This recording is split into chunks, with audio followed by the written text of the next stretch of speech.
Hello and welcome back to the Necromancer's Tale. We are heading into the northern woods today to discover the Devil's Wood Tree. We've met with our half-brother, our bastard brother, and we've also hired a mercenary to help us out. We're gonna get ready to also summon some grave mist here as well. There's a few places I want to stop en route, possibly the apothecary, probably just the herbalist though, and we gotta go by Diedrich's house as well to talk to grandmama. Closed for business, recuperating at home. Ah, yes. This guy's always closed for business, isn't he? Yes, what?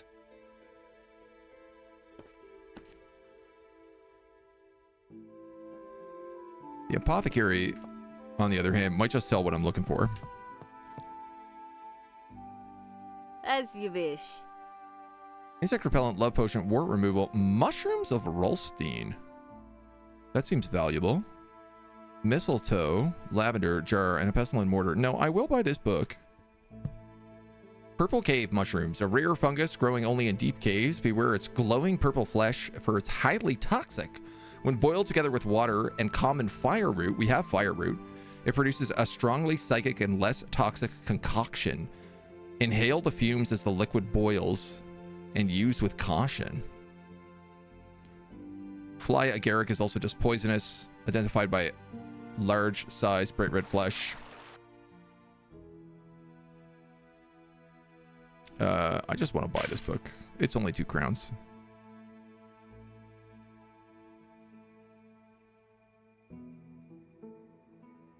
I haven't seen any mistletoe around, but I feel like I might want that. Insect repellent. We're going into the woods. You know what, dudes? Like, there's no harm. I've got a bit of money for this.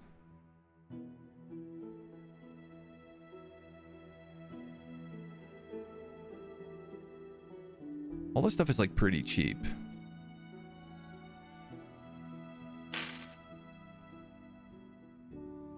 And I feel like having it on hand might be useful. Game aside, I'd hate to live in this world. Yeah, a world where the undead are coming back to life and, like, going to war with entire countries. Yeah, it's not really the greatest world to live into. That's for sure. Sybil, hello. Does Diedrich have any romantic preferences? I hope so. I'm not going to live forever, and he's not getting any younger. Someone's got to make sure he eats and wakes up and gets back to work. What about Sophia? Seems the two of them can't stop chatting. Diedrich's cheeks flush. It's weird because he's actually not here. We're just chatting, you know, we're just chatting. He offers you a cheeky wink. Do you know the family named Pew? Tragic tale, I'm afraid their family line ended. Mausoleums in the far east forest where you used to gather herbs. What about Senegalia, Senegal? Gum Arabic. Do you know where you might get some? Try the marketplace. Is Diedrich still afraid of falling into the canal? I'm not afraid. No point in acting brave, love. We've all seen the way you lean away from the edge. I'm sure your feet could touch the bottom these days. It's my fault. If I hadn't tossed the ball so far, you never would have lunged for it. It's a good thing Willard fished it out when he did. That grate was full of nothing but rusty metal and jagged edges. Even as a kid, he was strong. Well, let's go towards alchemical ingredients again. Something about my father's death that doesn't sit well. I do not expect a parent's death to ever sit well, or a child's for that matter. I found her second comment odd, not being sure what she referred to. Diedrich looked away from his grandmother, no doubt pulled into some reminiscence of his own parents' premature departure. Do you suspect foul play, or if you'll pardon my bluntness, an overindulgence of herb? The speed of his burial, the tenor of those I've spoken to, I believe there's more going on. I want to learn more about Devil's Wood. What possible reason do you have to play with that accursed plant? And where did you learn of something so macabre? It's a dangerous and fickle substance. I probably shouldn't ask her about the shroud either.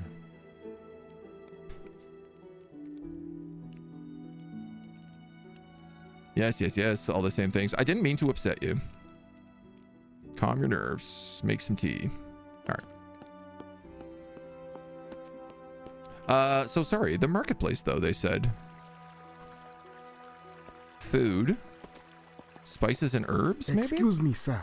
Can I interest you in spices from the Ottoman Empire? You might. Cayenne, allspice, lavender. You might not. Welcome, sir. I have fabrics with pleasure. What do you have? Dyed silk, silk ribbons. You have vegetables. Oh there, goodly sir.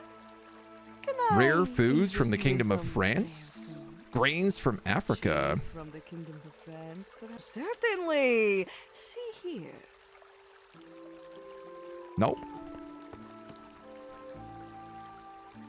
Alas, no, I am not an Ottoman by birth. I am from Senegal, a land far from here on the western coast of Afrique. Africa.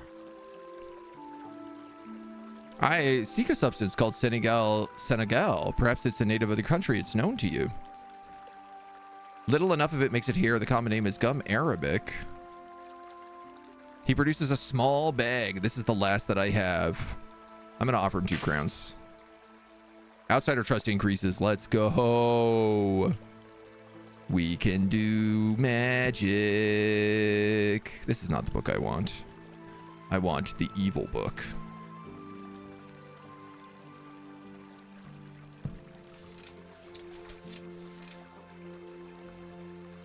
Bring a dead spirit forward to converse with a witness through a body of the sorcerer. The ritual must be undertaken at the final resting place of the deceased.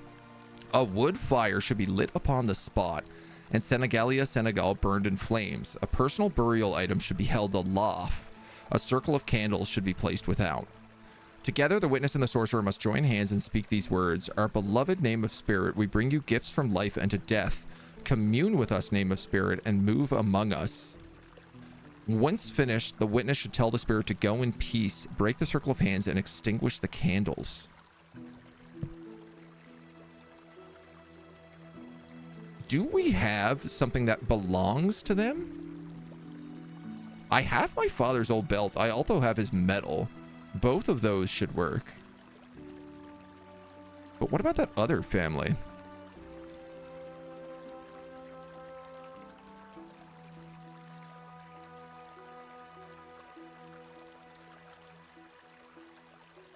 I don't think I have anything from them. Old Graham's coming out of his grave to chew on your ankles while you sleep. Not what you want. Grains is brains. It's a very nice book. Everyone and their grandma has it. Everyone knows how to raise the dead here.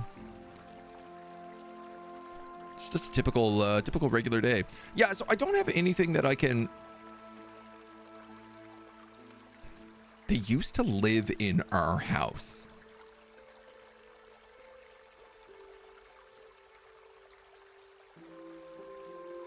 Strange trinket.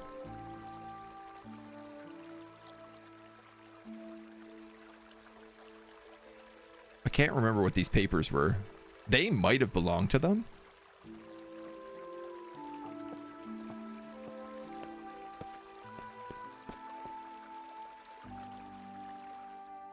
I gotta talk to the butler.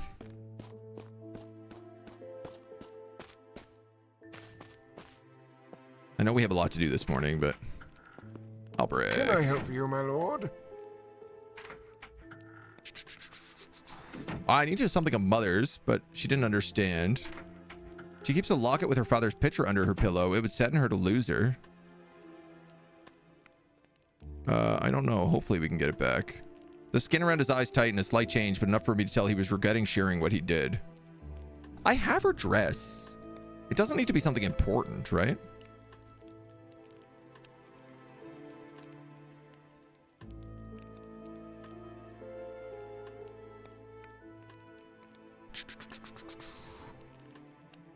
No, I don't need to sell off any finances. What about the family pew? I found mention of them in an old note.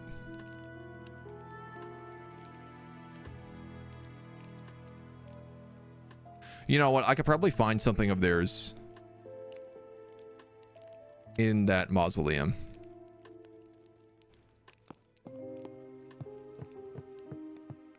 Let's just make sure we take Mother's locket just in case we need it.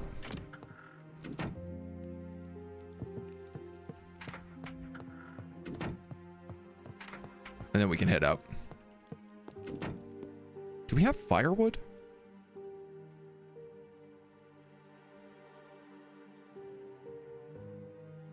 This is the craziest sorting system ever.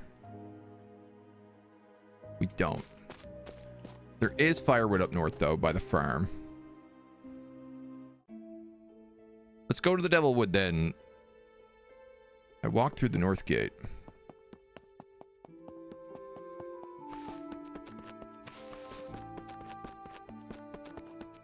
Well, I guess we're going all the way. Old chest in the attic. It's probably not a bad idea.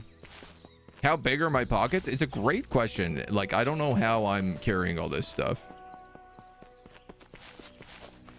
Oh, well, this is obviously it.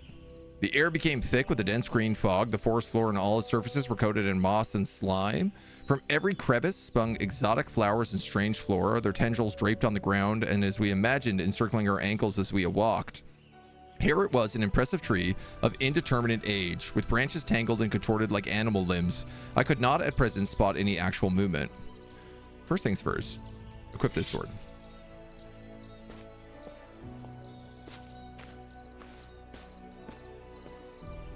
Where are we? Up here?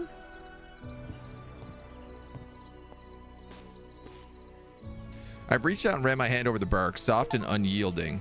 I gently pulled a loose piece away from the trunk and stored it in my bag. I had devil's wood. Yeah, but it doesn't work unless it's devil's wood harvested at night, right?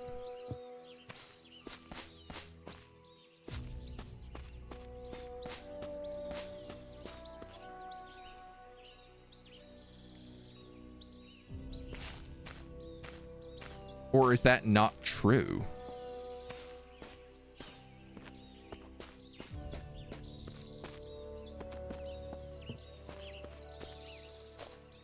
I want to come back here at night. As we moved away from the tree, the strange fog grew thicker, clawing at our lungs. My head began to spin, and I thought the great tree leaned over me with pointed branches. I spied red eyes peering from the gloom.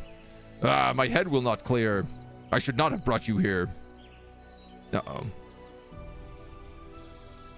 SpaghettiOs.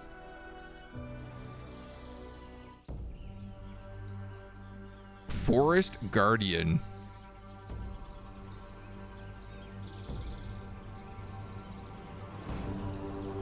Leather armor. He has 4 movement points. 1, 2, 3, 4, I guess. Mendoz has a short sword.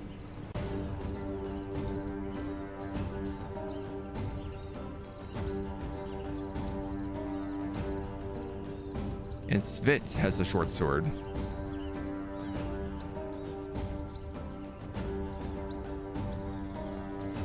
All right, Turg. You're gonna have to hit this guy a lot.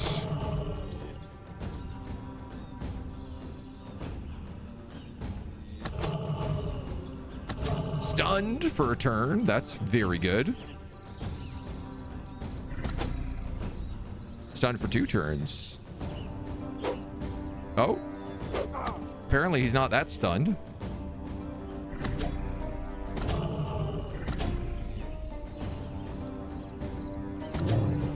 Good job, Mendoz. Just a morning collecting herbs, is it? Let's get back to the city while our luck holds. Oh, I can't loot that grizzly bear, I guess.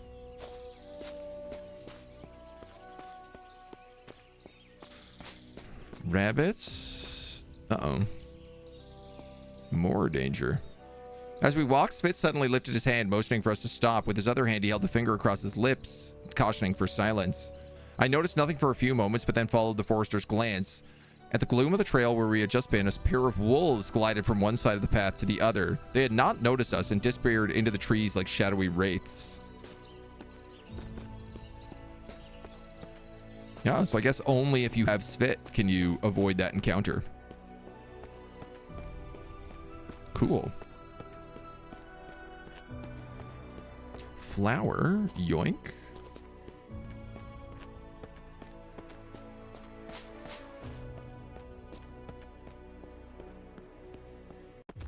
And where are we going here? We're at the North Road. I think the firewood was up here. The crypt is definitely up in this direction.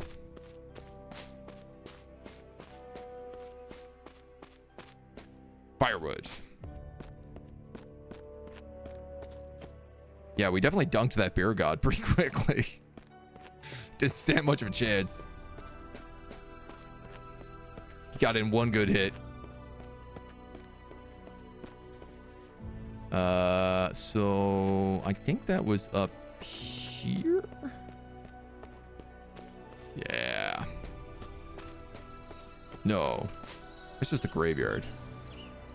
The crypt was like here.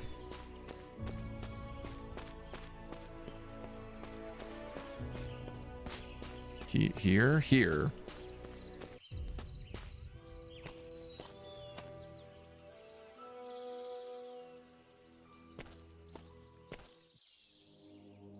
Are those guys going to join me in here?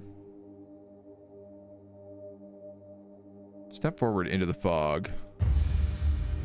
A humming began to emanate. A wanderer, here after so long, but not the one who put me here, not the one, and smelling of death, not the one to help. The voice reverberated in the space with a metallic ring and faded away into the fog. I do not know. Cool. So long asleep. Cool. Yeah, there's nothing in here. So I can't actually... The seance is not available in here yet.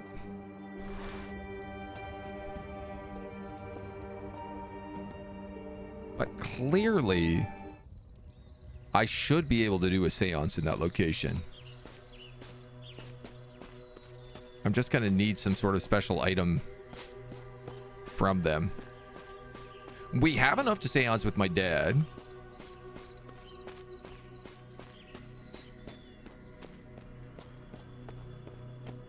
And I don't know. I mean, I guess we have enough to...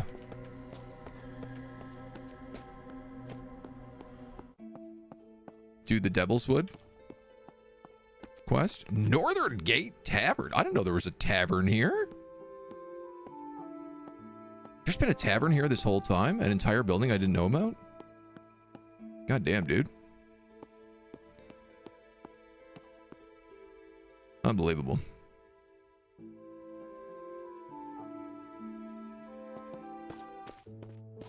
Okay.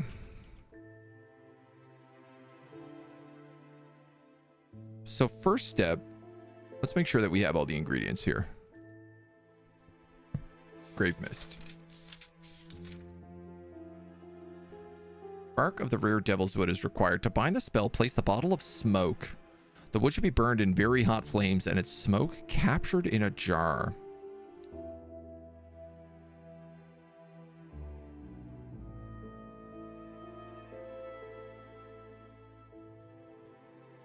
Place the bottle of smoke, sprinkle with graveyard soil, and chant the words.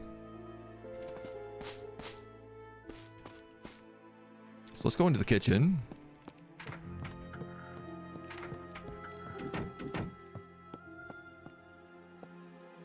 Go to the stove. Jar. Devil's Wood. The stove is not hot enough.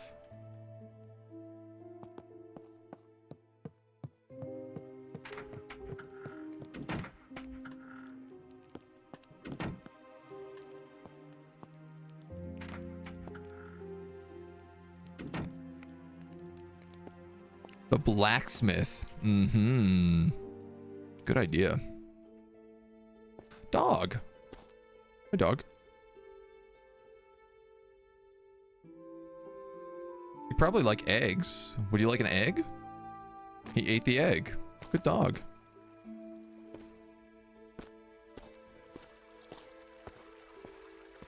do I get in here? Blacksmith's Forge. Use the condolences cards? No, I think this guy will let me use the forge. Aye. Can I use your furnace? I want to use the fire. Lie about it. A lover scorned me. I want to melt something they gave me. Everything, really? 35 crowns?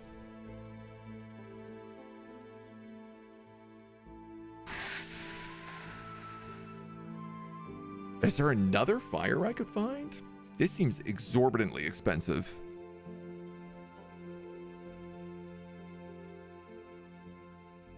Oh, we have to meet the smuggler tonight. The alcohol still. No, I doubt that's going to be hot enough.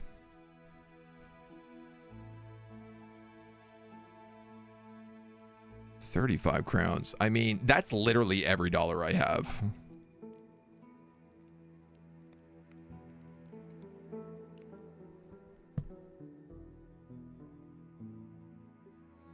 Burned in very hot flames.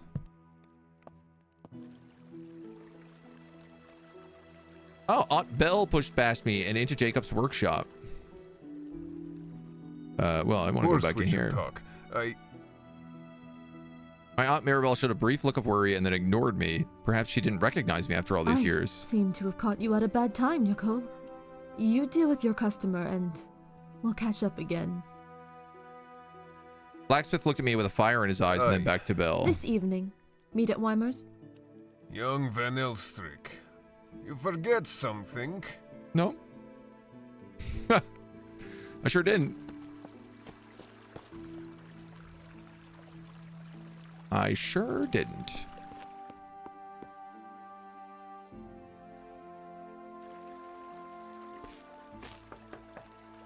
There is a charcoal furnace out here.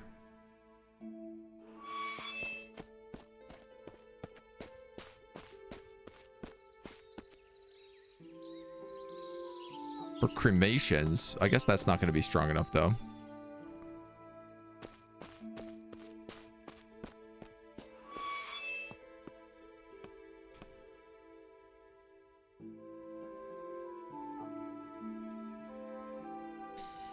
It might just have to be the blacksmith. We know exactly why Uncle isn't happy when he hears his wife's names. Yeah, because he's banging the blacksmith.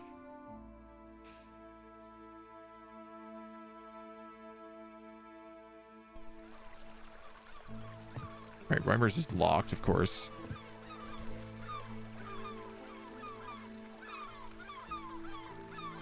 Well, we could go to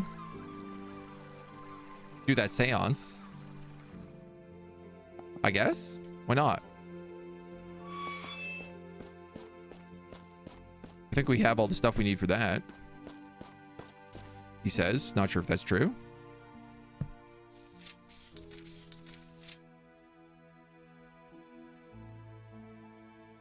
Wood fire, Senegal, personal burial item. A circle of candles should be placed without.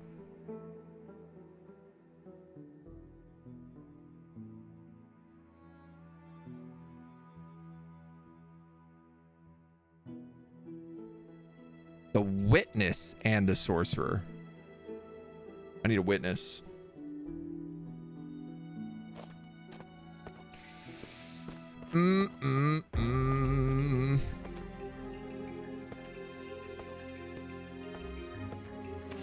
I need a witness. There's more bones.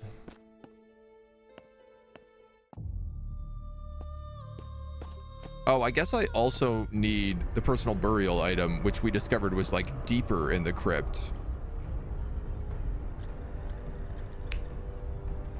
Get out of here, fruit fly.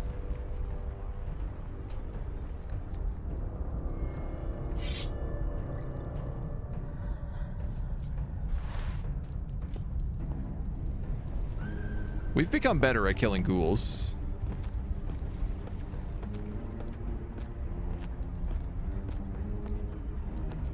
So I just want to try this again.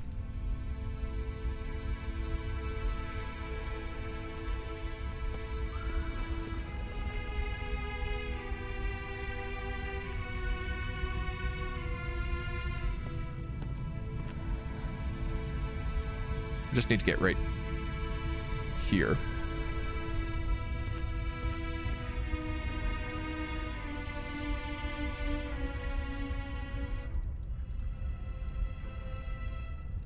Interesting.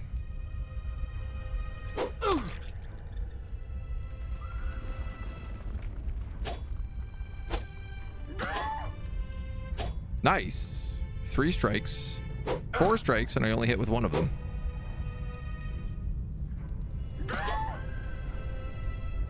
Okay, and my turn, and my turn, and my turn, and my turn. What happens if I step out? What happens if I step back in? And my turn. What happens if I step out? And my turn. I get absolutely bodied. That guy goes into a frenzy.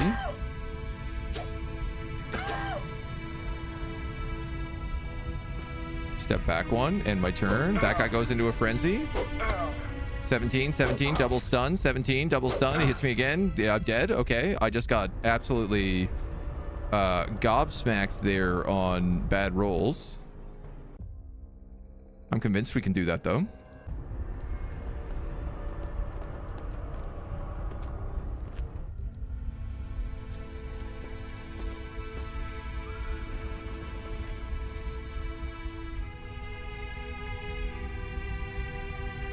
This does not need to be a tough fight.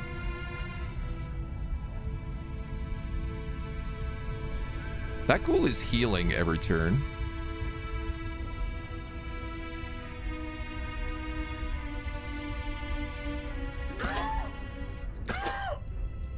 Okay.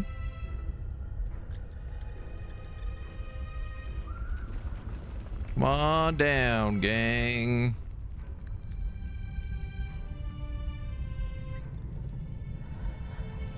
Do I want to step forward and try to kill you? Yeah, probably.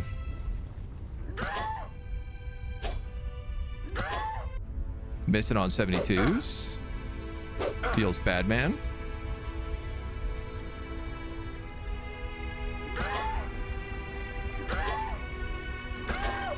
Ooh. Oh, what does he have? 1 HP left? He's double stunned.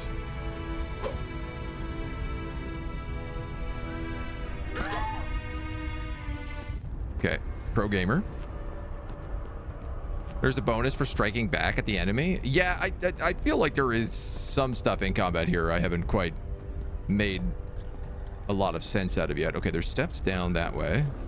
And that's dead end, so I guess steps down is the way we're going? No, that's also a dead end. Steps down here is not a dead end.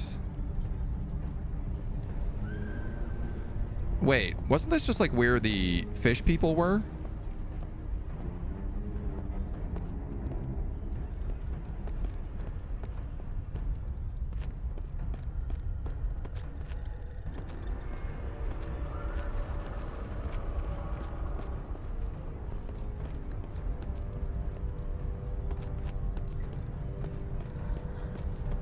No, maybe that was the one under our house. 4 ghouls behind me.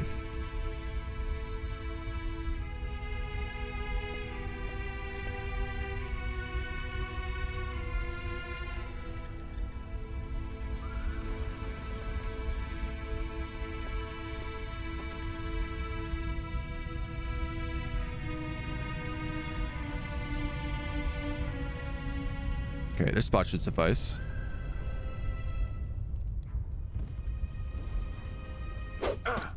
Ow.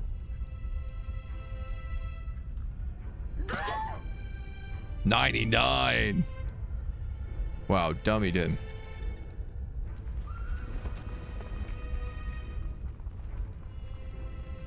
Fall back there. Interesting. Okay, we're gonna move forward then. Kill him. This guy runs forward. This guy goes for the flank.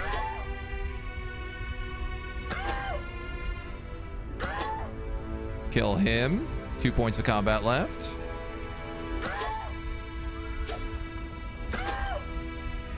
So close.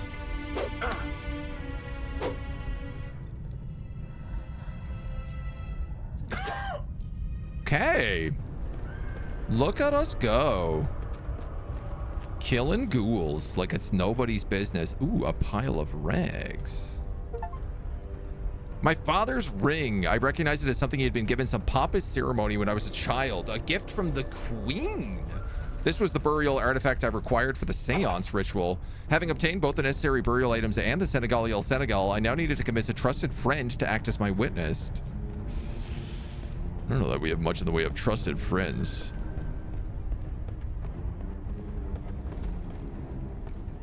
Anything else down here? What is this crypt that is just like a cave that falls into the forever darkness? Okay, that's everything.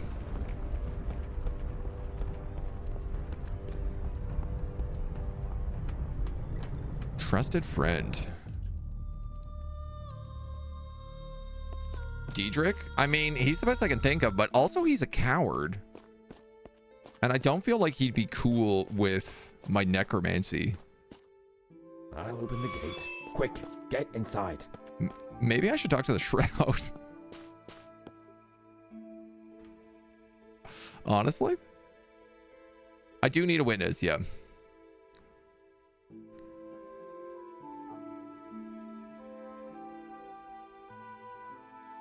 The butler?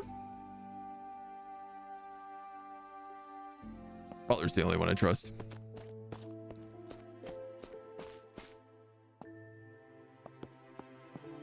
Can I help you, my lord? He won't do it.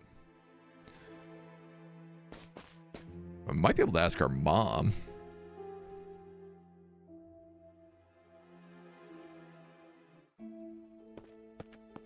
Machka. The barracks are close to civilians. If the weather is pleasant, where do you go by the sea? There is a sheltered cove under protection of the city, nestled in beside the castle wall. It is a fine spot for swimming. I am Moika, a guardswoman. You're far too pretty to be at the barracks. You scoundrel, I can tell what you're after. And I can guess what. Despite her words, her eyes and lips smirked. Farewell for now, good lady. We got some more trust with the military out of that. I'd love to know what I'm after. Famous with ladies, after all, it's the best idea I've ever heard. We also have the, yeah, we got to deal with that guy at Weimer's Tavern tonight as well. So we have the fishmonger. The fish guard is meeting us at Weimer's Tavern this evening.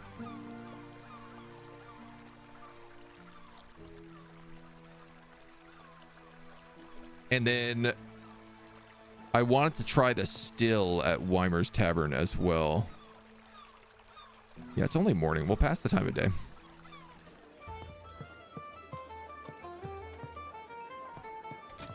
Because this still is like pretty hot. Sure.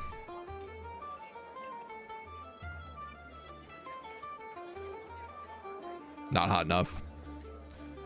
Looks like we're gonna have to use that furnace then. Okay, what about these dweebs? Nope.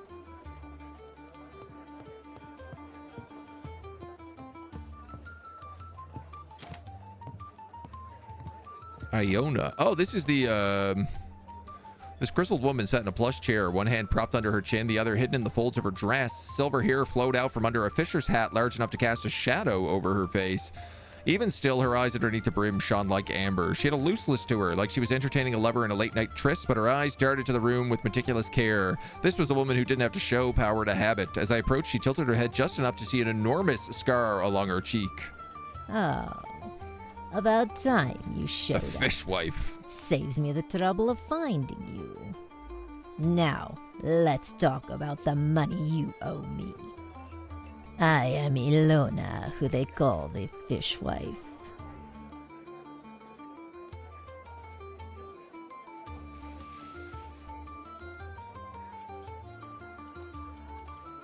Have we met before? No, But I know about you, son of Selig, nephew of the Baron, a soldier of some note, inheritor of that big house with the private dock and a mound of debt. As she mentions debt, she stretched her head left and right, resting her chin over her shoulder. It drew her skin gaunt and tight like she was chiseled out of Careful stone. with your activities. But know this, I'm always watching. I could make your life very Paid 15 miserable crowns to if I find someone we owed money to. Apparently, yeah.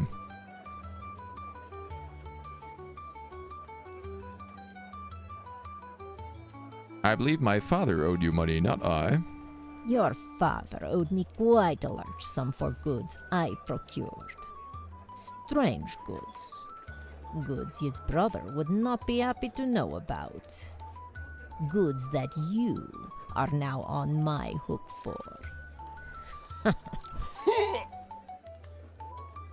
The debt stands at 125 crowns.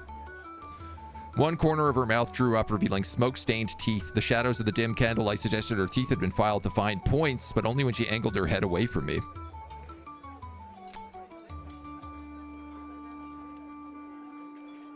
Well, that's an outrageous sum. Can we come to some agreement? Our father had outrageous tastes.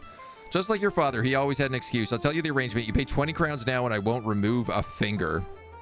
She pulls out a long Savage Fisher's knife. It looks sharp enough to slice through stone, and the red tinge of the blade suggested it had been used frequently.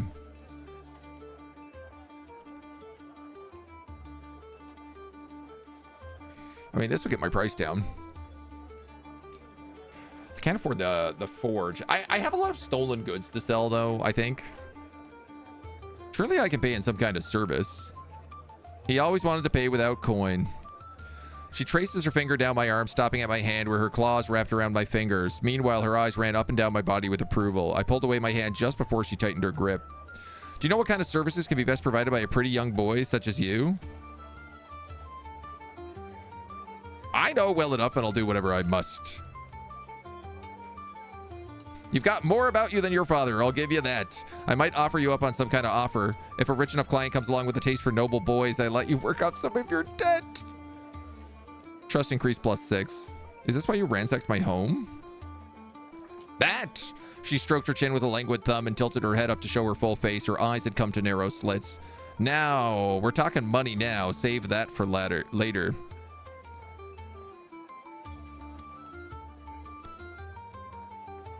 I did not come for such quibbles. You found the shark. Not my fault you're a plump fish. I'm never satisfied, but for now you're off the hook. Let's get this over with. What do you want? She pulls out a long pipe and lights it. Man, I didn't know that that's what I was signing up for. To be hoored out. Straight up tell her to take the finger? I mean, I guess we could have, yeah. Tell me about your dealings with my father. Wrapped in secrecy, waiting to be hooked, and boy did I hook him. He's dead now, so I'll tell you this. Zelig had a weakness for my girls. Spent more nights with them than his own wife, I'd say. It was so easy to catch him, I didn't even need bait. Is that it? Not even the surface. Once I got him hooked, I reeled him in to offer my services, acquiring stuff. My rare tastes he had too, rare and very illegal, right under his brother's nose. She shook her head, then mimed getting strung up on the gallows. All it would take is one word. I've seen what you've been up to. You can't hide it. The apple didn't fall, I'd say. So he enjoyed your prostitutes. He kept the company of whores, my whores. I'll introduce you to some of them next time you're here. Boy, did he enjoy them whenever he liked. In the filth and the muck, liked them all too much. He gave them trinkets to some girls as if he was courting them. Worthless junk. All right, so we got to get that necklace then from the pig girl. Did you have my manor ransacked? You're mourning your father. I was going to wait a bit before hooking you. Guess someone's not so generous. Why should I believe you? Because it's good for your health. I know who it was, and I'm not telling you. So don't ask. I didn't. Could you acquire something for me? Pay up first. Well.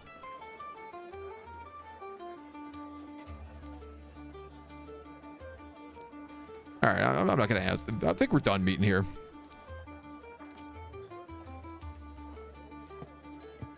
Woof.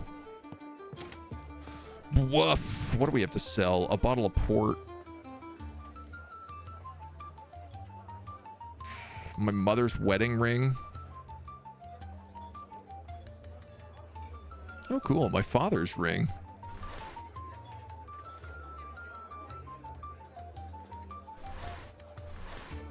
I can wear and get a mana boost. I guess I could sell this bluestone necklace for 9 gold. Well, this isn't any money. None of this is worth like any value. The fire root's worth a bit, but we also need that for a spell.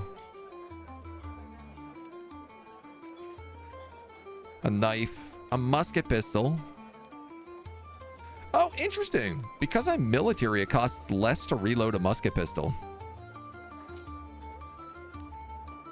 Normally takes 8 AP, but I'm military, so I can do it in 5.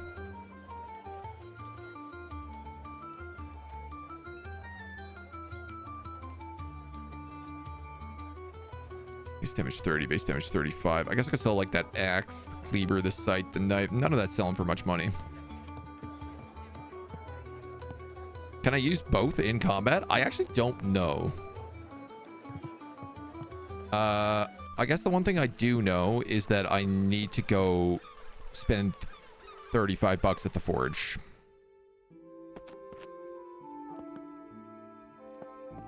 All right, Jacob, about your furnace.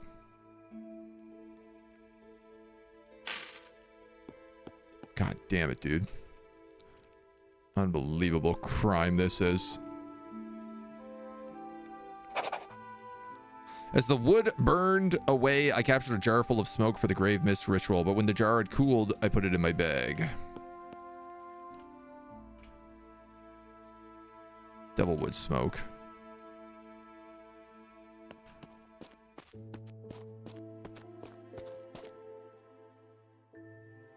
So, let's make sure we save here. This was the spot for the grave mist ritual. To protect my house, I had everything I needed. I'm ready to perform the ritual. I built a small mound of graveyard soil over the jar of devilwood smoke while reciting the words from my book. Along with the personal items from my mother and Albric, I slipped in a small regimental insignia of my own. Pulmonis replerum cinquetria fata mortalium. It occurred to me that a friendly visitor could trigger the trap in its current state. However, the tome made it clear that this was a fairly benign ritual, which would merely induce sleep.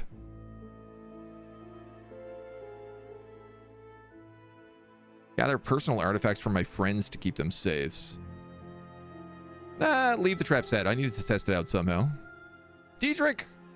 Oh, hello. Uh-oh. What the hell? Uh-oh.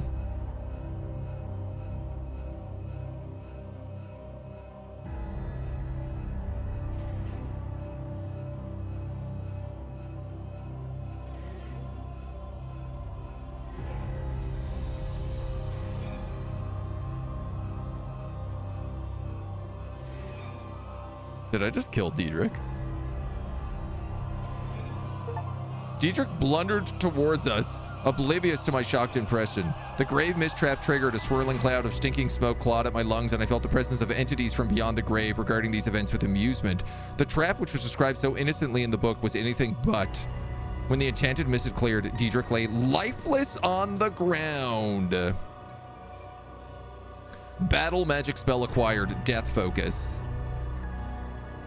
Together with the guards at our gate, Janik and Friedoff, I moved Diedrich to the hospital where he was taken care of. I returned home as evening fell.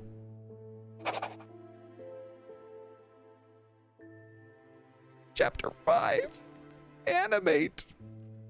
It's okay, man. Diedrich's gonna serve us. He's gonna serve us in death as he served us in life. Look at it. Look closely. Albert gripped my mother's arm with desperation right across his face. You have to remember he's gone. He isn't coming back. Zelig is dead. And my mother flinched. Fear flickered in her eyes. Whether it was because Aldrich was shouting like a man possessed or because in that moment he was no more than a stranger to her, it didn't matter. I said nothing. I watched as the most composed man I know spent his rage on the terrified and helpless woman in his charge. Both she and I hardly moved as the speckle flickered across the collar of his dress, and his voice gradually quivered and grew hoarse. Say something, anything, speak to me. After a few more increasingly desperate pleas, he slumped and let out a dry sob, hands sliding off her arm. It was only when he stepped back that he even noticed in my presence, and shame blossomed on his cheeks. He seemed not to know what to say and chose to stand in shameful silence. What was that all about, Albric? It's been so hard, Turg. None of us can move on with your mother the way she is. I miss him, Turg. I understand. I had daddy issues too.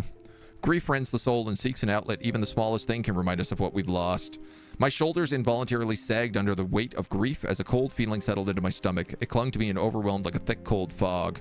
Complex and contradictory feelings roiled inside of me. My father had been difficult, distant, impossible to read. Hey, I just saw a ghost. Oh! I'm seeing many ghosts. Spooky. Yet one feeling rose above the rest as I thought of him. Anger. Definitely anger. I was angry. Angry that Albric had lashed out at my mother. Angry that my father had left behind yet another mystery. Angry that I would never get the chance to. I wish I could talk to him just one more time. The silent compact, Albric and I agreed to remain perfectly still. I would tell him his favorite dirty joke, the one he had hated, the one that would always cover his mouth, thinking I couldn't see the smile in his eyes. I would have let him hold me close and tell me all the ways he loved me like he used to so many years ago, and I would say goodbye. We stood still then in that silent room. Albric reached out to her to gently touch her arm, though his own eyes welled in tears. It was beautiful, my lady. What was? The dinner? Oh, thank you, Albric. Prepared such a wonderful. How about we get you to bed? Albric gave me a look just as apologetic as it was deeply pained, and he gently ushered my mother upstairs. Alone with my thoughts, a single impulse began to beat on my skull. I fought and writhed, insisting it had to be heard within the din. What if I could speak with him again? Could that be how I could move on from the torment, the sleepless nights? The not understanding how he passed, and the frustration as I was stonewalled by the townsfolk I asked of it? Could he dispel the mystery surrounding his untimely death? Could he reveal his many secrets? Like why he had such a strange tome in his office? Could I finally confront the man and say all the things I wish I had when he was alive? I know I would have to reckon with anger I felt towards him, but part of me was excited by the opportunity to confront him. The tome held the means, the seance. I would need to gather various items. I have all of these items.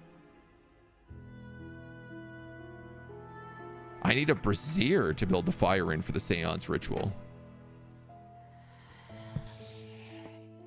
What about this cat?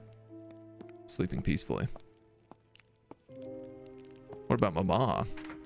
All items minus the one's friend. Yeah, I mean, based on what she was just saying, I was kind of hoping that maybe she would join me.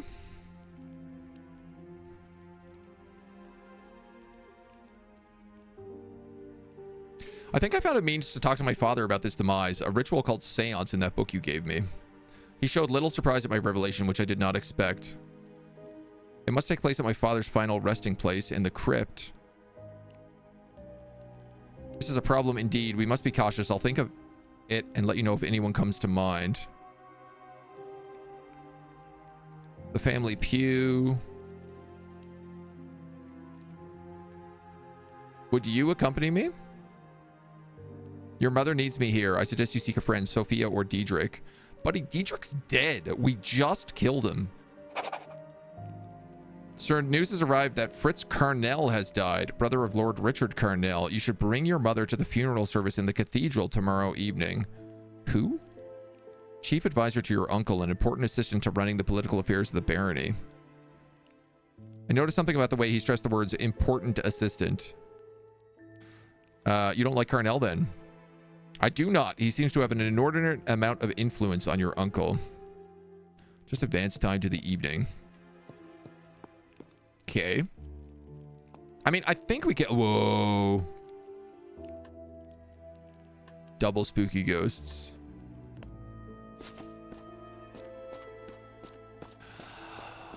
I see. As we start, like, breaking down the veil, we're able to see more ghosts. I think I just saw one outside as well.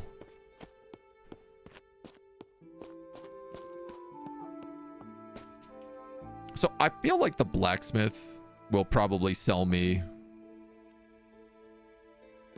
a brazier. Oh, Hello again. Came to check on you since poor Diedrich's in the hospital. Maybe Diedrich's not dead. I'll be fine as long as he recovers. Let me make you a cup of tea. How's your health been?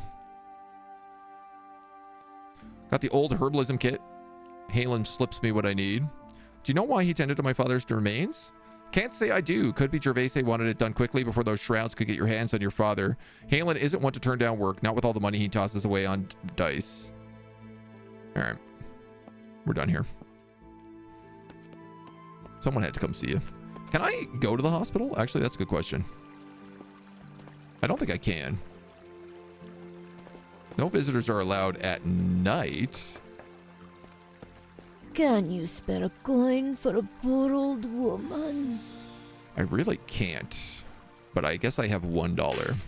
Thank you kindly. Giving you my literal last dollar.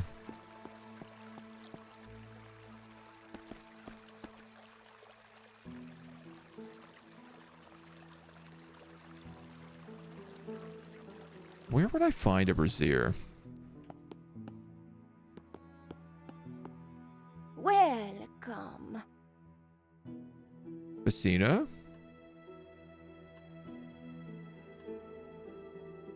Who are you? I am Bessina Morbid, originally of Venice, but many years away. Do you work here? Just visiting? Oh, you run the general store. Oh, yes. Okay. You're not native to Rolstein, are you? I'm originally from Venice. I converted to Islam for your husband. Why are you here so late? Copy of the Kitab al-Tabika I've been reading for some weeks. She flashed a book written in Arabic. I've been able to brush up on Arabic and learn the culinary history of Baghdad. The contents scarcely resemble any of the recipes I have learned over my years of cooking. Do I know Arabic? I feel like this would be a language that we should know in order to convert more stuff in the book. Did you know my father? I'd only met him a handful of times as I did your mother. Most of the dealings were with Albrecht. Please give your mother my regards. Copy of the Kitab al... Let's go find that book. I bet there's a copy of it here that I can read. Maybe? Maybe not. God, I keep getting stuck in this library. I'm going to talk to Ibrahim, but I don't want to give him that scroll. Do you know the family Pugh? You will come again, yes? I want to know what that scroll does before I give it to him. Battle of Mark Cross. Part 1 and Part 2. The Final Dance.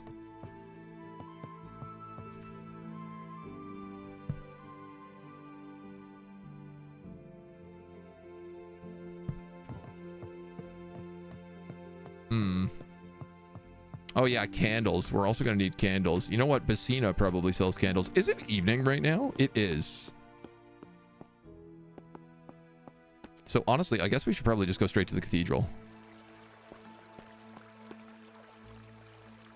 Basin. A basin of muddy water and dirty rags. Earlier in the day, someone has been using it to wash the mud off the cathedral walls. That looks like hard work. Must be done, difficult or not. Wet weather has spread so much mud onto the walls. No one else raises a hand to do anything about it, so I'm doing it well. Well, all right.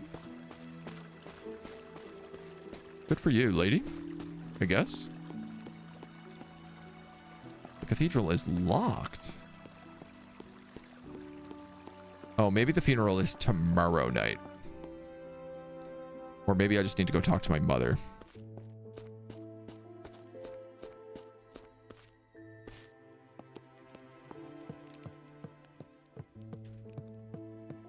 Mama? Where is that damn cook?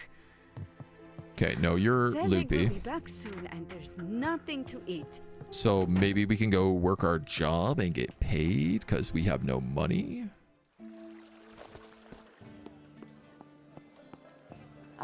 There you are. We've been having unusual weather lately, haven't we? You hear about strange folk that knocked a few folks senseless? Your pal Diedrich was one of them. Seems to me there's someone dabbling in things they best leave alone. You think it might be the shroud? Nah, they're all dead. It's good you work here for an honest wage. No sense mixing yourself up and things like that. All right, well, I'm ready for my shift. How about use your fancy language on that drunk over there? Fellow's been bothering customers all evening. Oh, Zandros, if I had more ale in me cup, how about getting me another drink? My coin's as good as any others. Poured the man another round, only to watch him swallow and drought in another prolonged swig. He looked at me with glazed eyes and a furrowed brow, as though he was contemplating some great mystery of life. I ever tell you my new idea for a wagon wheel? First, you got to start with a quality spade. Mumble, mumble, mumble. But all that gives you is sticky goop. The real trick is how you stiffen it. I felt like hours had passed before the gentleman released me from this purgatory of a conversation. I wonder if Garnet had played a trick on me, forcing me to listen to these preposterous ramblings about soft edges and inflatable bladders. You should go home. Rest, you say? My bones are aching. Might do me a bit to nestle into some blankets. Thankfully, we're good at convincing people things. Why don't you take this then? Too much for me, I'd reckon. He holds out an almost empty bottle of port, which was in fact half spittle and snot. I smiled and took it and put it back on the table when he looked away. He wobbled away. Well, job well done, I guess. This is one of our easier jobs.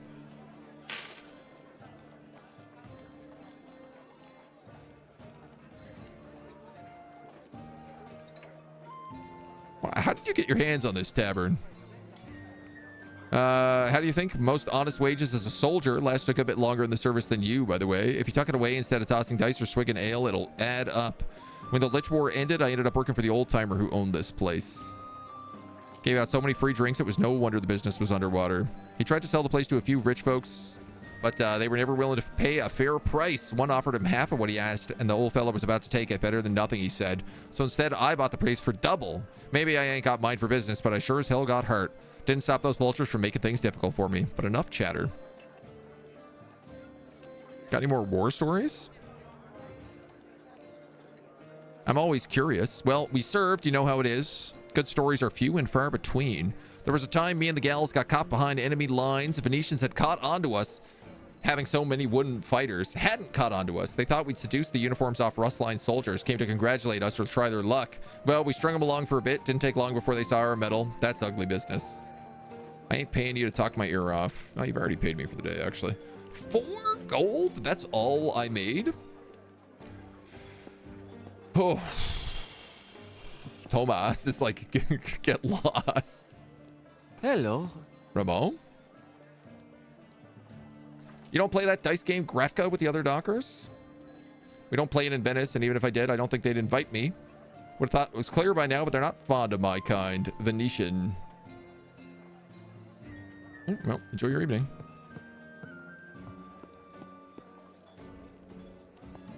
Sophia Henlin. Halen? The group of usual suspects crowded around a well-worn table, cards strewn about haphazardly, small castles of crown bore each player's remaining resolve. Join me for a drink.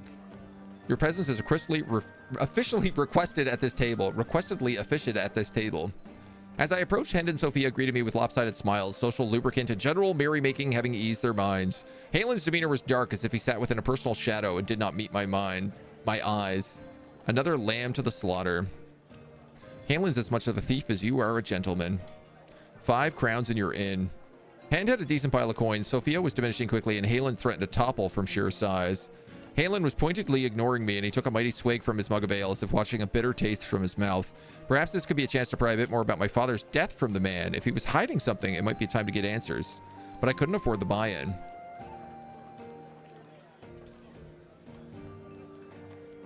I'll need to gather my finances first. Nah, who's got money for me? Vittorio and Leonardo, you don't normally hang out here. Well, hello there. Should we bang these pirates?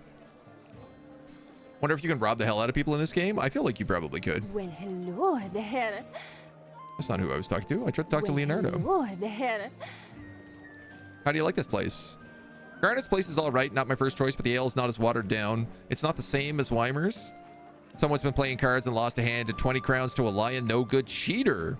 And that someone might have grabbed the nearest chair and smashed it against the cheater's backside.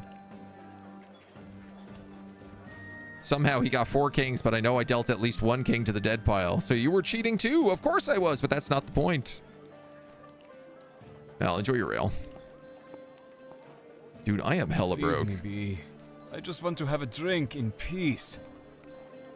All right, we've talked to this guy 100 times. I thought maybe he'd have something new because we fought a giant grizzly bear together, but I guess not. Garnet, can I sell you stuff? There you are. No. Irving. Oh, the Undertaker. What? Suppose I can bid my evening's tranquility farewell. How's business? I get paid the same wage if I bury one body or 6. The less I have to dig, the better. Might as well drink to everyone's good health. That'd be bad for business. He broke into a wheezing laugh for a few moments, amused by his own wit. How'd you end up as an Undertaker? Not looking to take over, are you? Oh, yeah. Okay, we've talked about this. I'm an Undertaker, not as though anyone else wanted the job. Sounds like bad luck.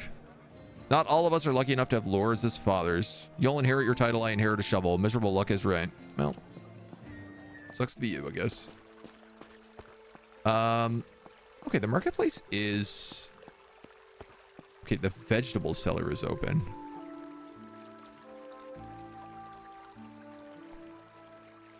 You wouldn't buy this, would you? You would. All right, well, let's not have to go gambling.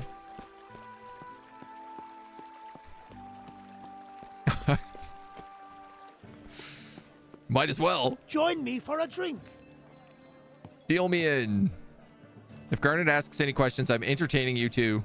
And every other pot, a crown or 2 goes towards ale. You understood? As long as you got coin to play, I won't object. Oh, this is Halen, the alchemist. Play cards with the barflies. Achievement unlocked. With well-practiced moves and nary a flourish, Halen shuffled the deck and dealt the cards to each of us in turn. I have acuity level 4, and it's going to cost me 2 more points to win more than I lose. I'm gonna do this because we're broke as hell. 2 hours came and went, and while the hour hand was busy, so was I, coming away with a smattering of victories under my belt. Hand and Halen grumbled in unison as I raked my winnings into my greedy clutches. It was then I decided to play the hand I was waiting for this whole time. So Halen, this other business besides herbalism you've gotten yourself into, I'd like to ask you a few questions about it.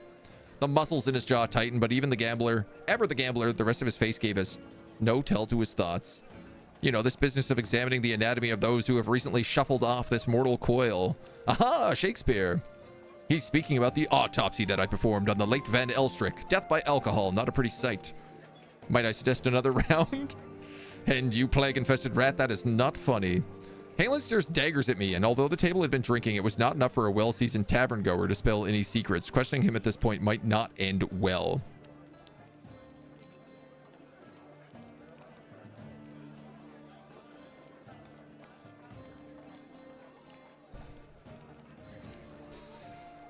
I am... He's an outsider, so he should trust me more. He's quite trusting of me. I am Sophia, a childhood friend of yours. You know what? I'm going to build up the trust, and I can talk to him outside of this. This is not the most appropriate time to be speaking of such things. Hend is right. Another round, cards and ale. I also want to win more money. The table erupts into chairs, and the merrymaking begins anew. Comforting sounds and smells of a tavern wrapping around us like a familiar blanket. Halen played along well enough, but his eyes continued to regard me coldly. I stood at the bar as my companions played a hand without me. Halen wasn't much closer to divulging any secrets, his constitution having been hardened through years of holding his cards close to his chest. Another round of ale was due, and perhaps I could change my odds by influencing the game. Garnet eyed me disdainfully as I neared. Don't think I don't see you over there playing cards with my customers, and I can smell the drink off of you.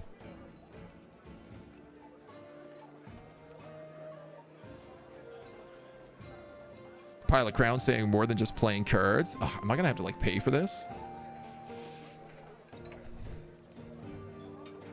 Yeah. The handful of coins from my latest pot tumbled onto the bar, and Garnet's eyes gradually lost their hardness as each came to a rest. I know I kept you around for a reason. You keep directing their winnings towards more ale, and you can play cards here every night. Don't just stand there, lad. This ale isn't going to serve itself. 6 pumps were set with the bar, each housing their own type of beer. I filled the mug halfway with house ale to mask the taste, and then began to add varying amounts of other beers to create an infusion which hit hard but wasn't obvious.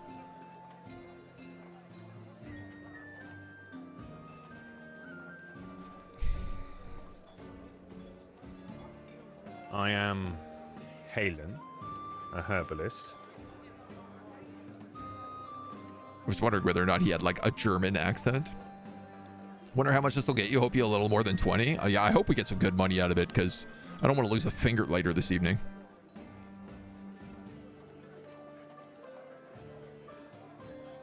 I feel like Dragon's Breath is going to give me away.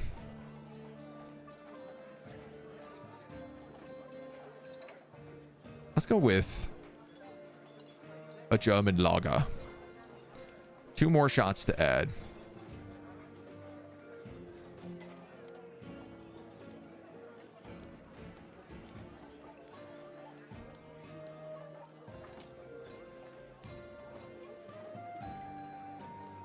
A medium ale.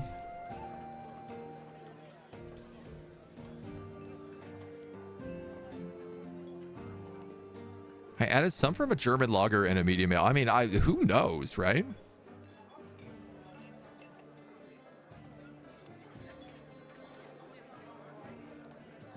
A German lager is probably going to be pretty easy drinking. A medium ale should be decent for getting them drunk. Obviously, I'm thinking like lagers and ales kind of go together a little bit. Something called Dragon's Breath would definitely be like really strong. Sounds like it'll knock you out. Yeah. Like, I just want to get them kind of friendly.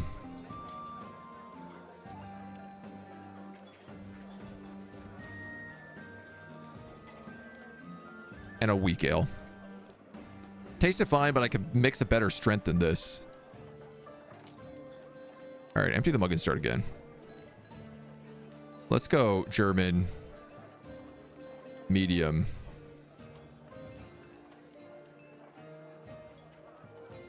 It tasted fine, but should be stronger. Let's add 2 medium shots.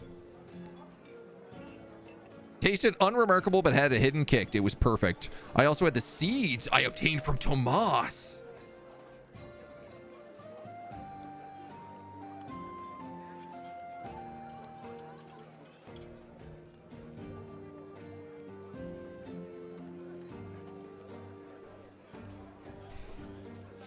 I wasn't entirely sure what they would do, but if Halen had falsified the autopsy report, perhaps he deserved what he got.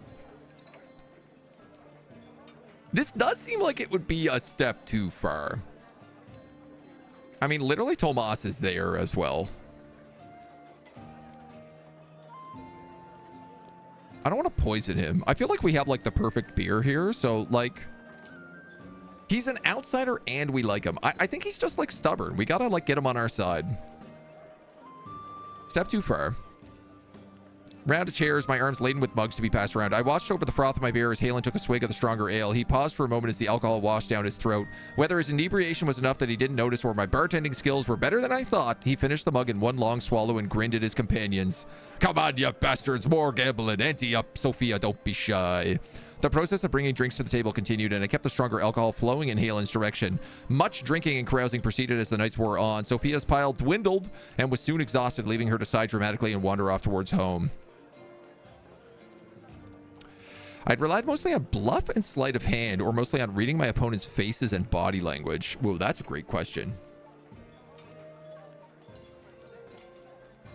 I am not good at agility. I am good at bluffing, though. Or convincing. Yeah, convincing is the ability to tell lies. That's one of my strongest things. Reading my opponent's faces and body language. That would be probably analyzing and acuity. I'm going to go with bluffing and sleight of hand, even though my agility is trash. Convince. Spend 0 points to play well. It'd gone well for me, and you were 5 crowns up. After a series of wins and defeats, breaking even was an acceptable outcome to Hend. I could tell he wasn't an experienced gambler, but had given in to Halen's prods and taunts to join the game. He left with an acceptably heavy coin purse and a belly full of ale. This was probably what really mattered to him. Halen and I were all that remained of the party. With more crowns on the table than he started with, he had become less guarded, but still regarded me with a distrusting gaze. Well, I've got him one-on-one here.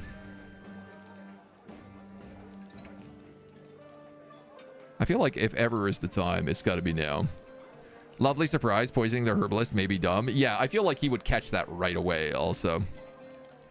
Christ, lad, I've already told you what I know. My father wasn't an alcoholic, Halen. He didn't drink himself to death. This coming from the son who's been away for years, I'll stick to my story. Your story? His jaw tightened and he pursed his lips momentarily. Fine, you persistent bastard. He leaned in conspiratorially, hunched over the table to keep his secrets from being divulged from the rest of the tavern. The alcohol in his breath was strong enough to make my nose sting, and his words were slurred. I've my debts. Don't look to me like that. I do what is needed to pay off those debts. Might be those things that wouldn't be looked so kindly on by the guards. I kept my eyes hard and let him continue on his own. Clean he was when he got to me, but stank of whiskey as if he was bathed in it, instead of imbibing like we've been doing all night. But that weren't all. The note that was sent to me included a list of my crimes and a not-so-polite request to make no mention of his wound within my report. What wound? Keep your voice down. No more than 2 inches jagged located between his ribs. Quite an odd place for an assassin's blade, but it was enough to do your daw in. Looked like it nicked a section of his heart and would have drained him right quick.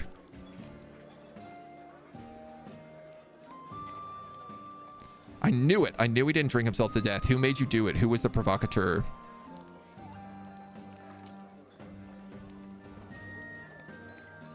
You thought well to cover it up?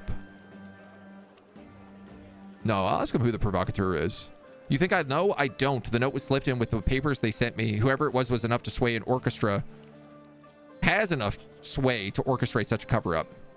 Halen paled for a moment as if realizing for the first time he was admitted to falsifying the records of a murdered man. Enough, I've said my piece, confessed my transgressions. Not a word, young Van Elstrick, else I would end up like your daw. No one should come asking questions about some lowborn like myself. He turned and staggered out of the door of the tavern and into the night, leaving me alone to ponder the new knowledge of my father's murder. Somebody with connections has covered it up. Right, so I think I only made like... I walked into that with like 16 bucks and I came out just plus 5. There you are. All right, well, let's get the hell out of here then. It is nighttime.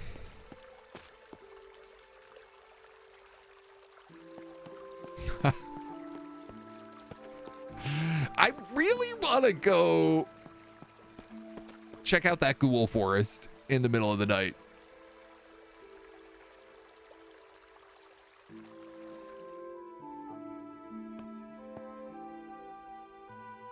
Oh.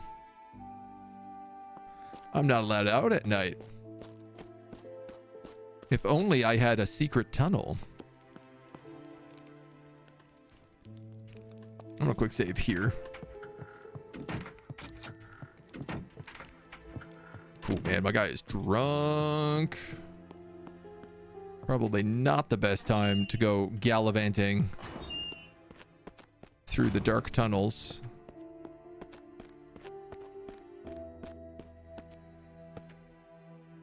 Yeah. Sea cliffs. I think it was your uncle who covered it up. Yeah, I mean, all signs are pointing to my uncle.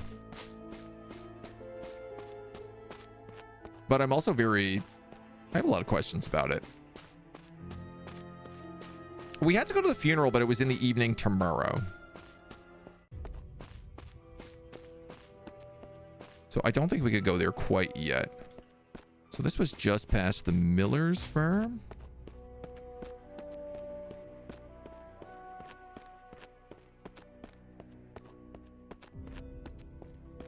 I think.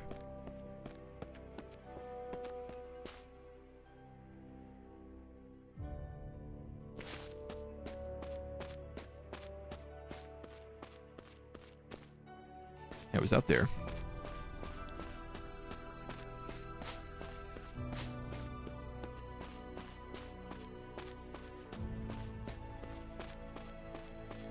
Oh my god, how do I get there?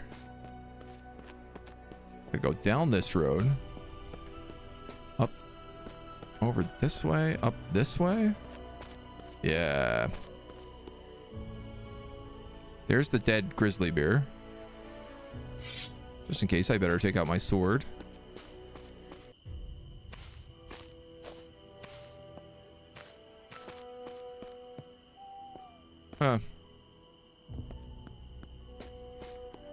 Alright, well. No reason to go all that way then. Let's just go to bed. They said that like there was going to be like a lot of ghouls there, which is why I was like, okay, well, let's go check it out.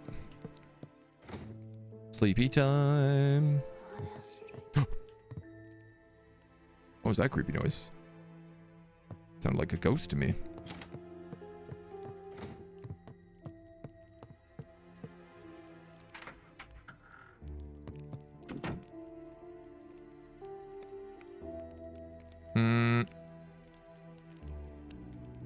This evening.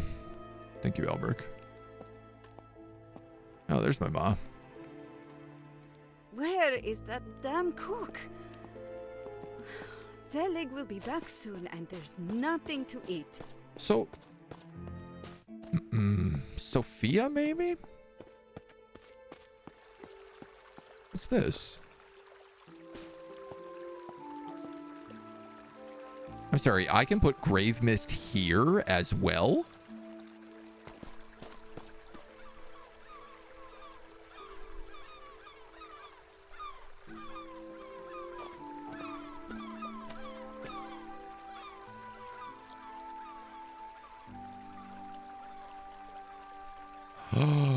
If you want to make sure that you can like dig up the dead in the middle of the night, you could lay booby traps of Grave Mist. Oh, that's super fun.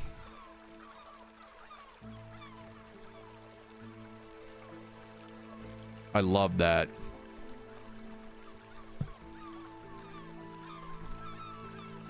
Carefully recruit a friend to accompany me. Brazier to build the fire in. Right. So I was going to go to places like the general store. And maybe the blacksmith. Welcome. Browse my wares if you see fit. And do not be afraid to ask if you need any help. Oh, yeah, the Tavern Keeper's neck glitch. Just because I think I was so drunk. Oh, look, I'm looking for information on how to make candles. Don't have any in stock. The candlemaker stall is just outside my shop on the east wall. He could help you. Okay. Welcome. Can I see your wares? The best price A you coat? can find in all of Mars. Oh my god, and a feathered hat. Oh, you have a brazier. It's 12 coins. You also have a musket rifle.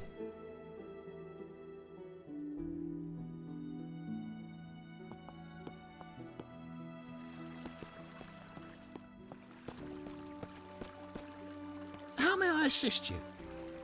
Can I speak with you about making candles? I seek to make my own. I merely find the topic fascinating. Traditionally, candles were made by boiling tallow, animal fat, in water. We still make cheap ways this way, but their flames are very smoky. Replace the tallow with beeswax, and they cost a bit more. Certainly.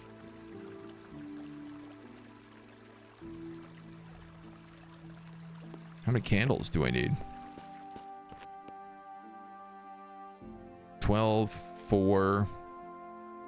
I mean, we have enough money, but I also would like to not lose a finger. Tomas, how we doing?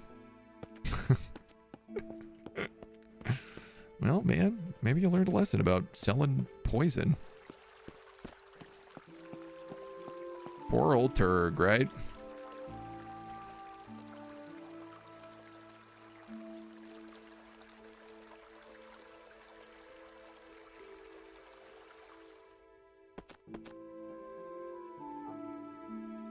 Do you have stuff for sale? This is a most wet that, do you? Is that so? You also sell a brazier. You also have a halberd.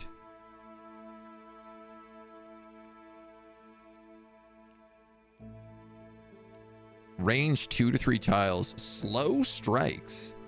3 AP, but does more damage. And is better against leather and metal. You also have a spear. Crossbows. Steel helmets. I mean, a steel helmet does sound like it would be good for me. A halberd. I could see a necromancer using a halberd.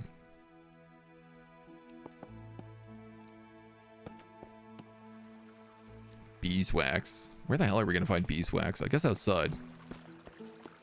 Sophia's house. Sophia. Will we see you in Garnet's Tavern later? Just the dame I'm looking for. I need someone to accompany me to my father's crypt. Would you help? No, surely not. I cannot do this. Whatever you're planning, it's a bad idea. God damn it. I mean, I knew she was going to say that, but I had to try. Bees. Oh yeah, there's also the Slums Tavern we've never been in. We've also never been in the Northside Tavern. Honestly, I love the fact that I just keep finding like more and more stuff. Those look like mushrooms. There's gotta be bees up here somewhere. A pig shed. I couldn't enter the pig shed before.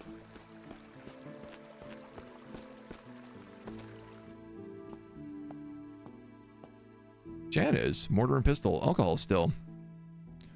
A man in a dirty, odorous cowl snored lightly on the floor. An empty bottle on the floor beside him and an empty cup discarded beside it. He snorted and bolted upright. Is that you? Give Janice a chance, won't you? I am Janice. No, a foul burp bubbled up out of his mouth. His eyes leveled open and he swayed as he sat at you. You and Barbara. No, this guy's Leave drunk. Janice too. Not a bunch of filler. Everything has some purpose. Yeah. Grabbed for his cup and missed, then got it on the second go. No. Janice's cup is empty. Sure, man. Give me the cup. Another, would you? He looked at me, then his cup in his hand, and then back to me. Slyly, I was sure he thought. He drew the cup close to himself and then into his satchel at his belt. No use. Won't help. Janice, you're a drunk, she says. Do your job, she says. The thoughts behind his eyes brought a light to him as he ponderously straightened up and shook his head. You're still here? What's got you so down? None of your business, fancy man. Janice is a little under the weather being ale. Janice is the father of her child, but that's not enough for her. Who is Barbara? Don't say her name around here. She doesn't deserve Janice. Bet she'd like someone like you. Proper, doesn't work with pigs. What kind of work do you do? Janice fed the pigs today. What's the time? Must have. Can't go around. She'll be there. Maybe you need some cheering up. I encouraged the man. You should not be so down upon yourself. I do not know you well, but you're losing yourself to sorrows. Do not let the spurns of a woman keep you from living. He looked up to me with a glow in his eyes I'd not seen before. Then he sighed a long sigh and straightened up. Janice does spend a lot of time in here. So easy to you, you know. You're right, though, both of you. If the pigs starve, we all do. We got to think about that. Been afraid to go to the pigs because Barbara will be there. But Janice has got to live. Feed the pigs. Do all that. Stop asking Barbara. If she wants Janice, she'll know where to look. Oh, damn. I didn't get to ask her about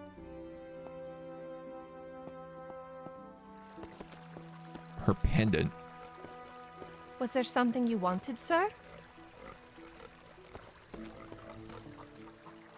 Is he inside the house now? Squark. Necromancer with a halberd. Demonologist with a halberd. Dude, where the hell did Janice go? I thought he was going to go feed the pigs. Instead, he just like totally buggered off. Now I'll never know about my father's pendant. Bees. Are there any bees out here? I'll pick some lavender, I guess. Why not? I mean, bees by the farm seems like they would make sense, right?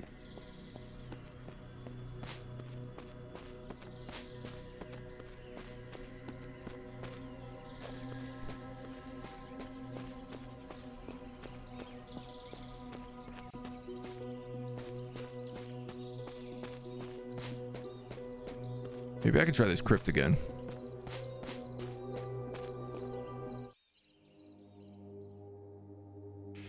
Do I dare recite the name of the deceased? Recalling the strange note I found inside the book of incantations on the floor of a crypt, I spoke the name written on it, Clarence Pugh. The fog moved until then in a slow clockwise motion, abruptly changing direction. The humming began. Nah. But not the one who put me here. Not the one. We still gotta do more drugs. Death. Not the one to help.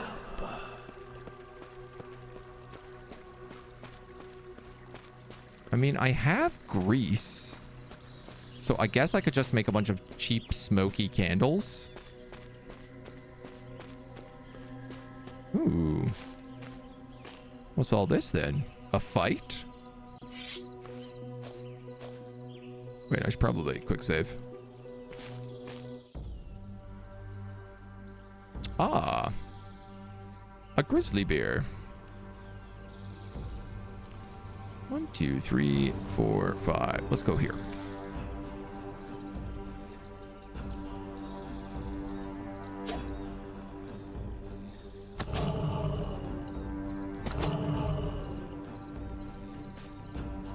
Oops.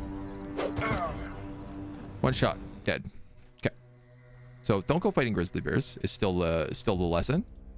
We've been learning this one a bit lately. Maybe if I had that musket rifle, perhaps. I don't even know where I am, man. By the graveyard, okay. Pistol in the offhand. Nah, it's gotta go in the main hand.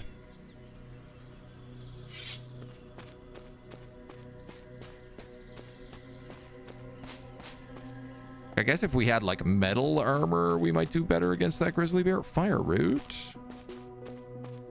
Take that.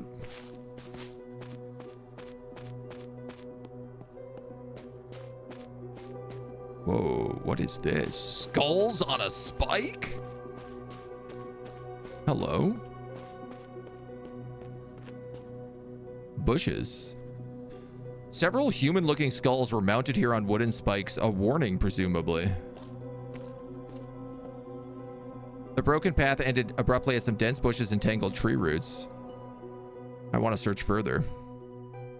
Pulling aside the tree roots, I found some stone steps leading down into the darkness. Oh, hell yeah.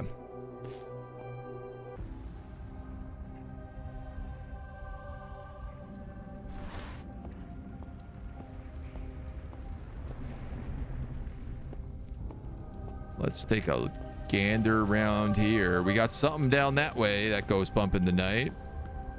And we got something down this way that goes bump in the night. All right, let's go this way first. It's... Pacha. It looks like some sort of goblin.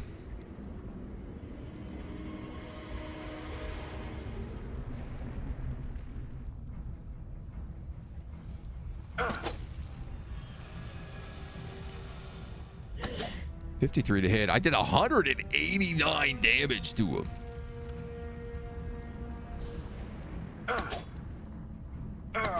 Is that a crit? Yeah, it was a crit. Jesus Christ. Oh my God. Okay.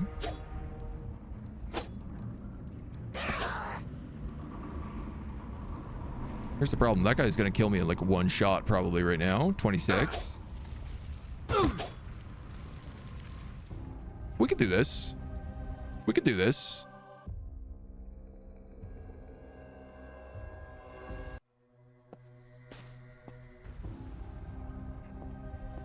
I didn't realize we'd like buckle them so easily.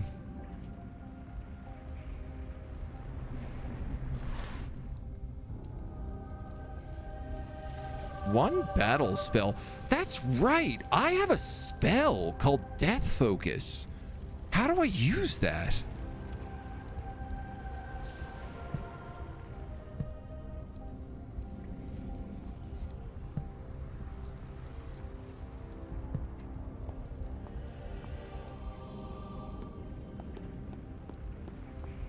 I know you're Canadian, but do you really need to punch every bear you see? Look, there's the spell. Death Focus. What does it do? It doesn't tell me. Commune with the realm of the dead and gain magic points. Aha. Costs 1 AP, gives me 20 energy. That would probably be super useful if I had things to spend energy on. But I don't.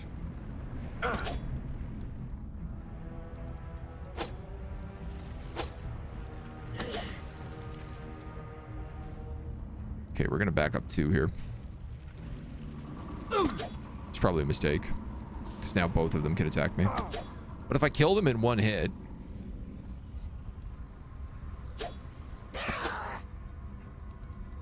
I'm dead.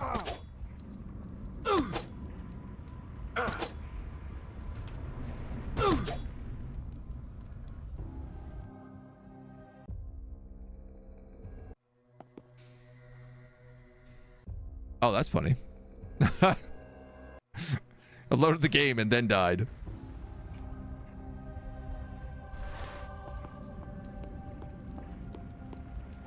I'm a pretty firm believer that we can just beat these guys. There's a chest in here, and obviously, like, we're desperate for cash right now, so...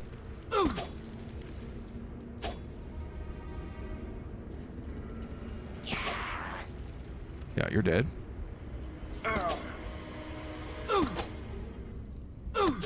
Come on.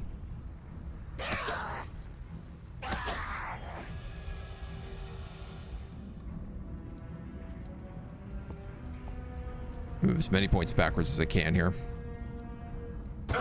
Ah. They have so much movement points. Or like so many action points.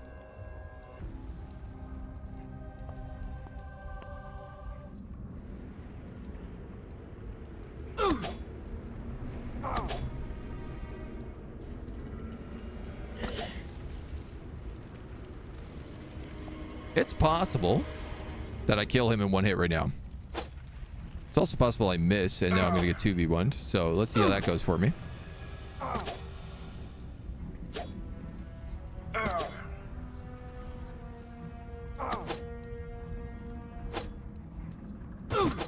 My stubbornness might be getting the better of me here.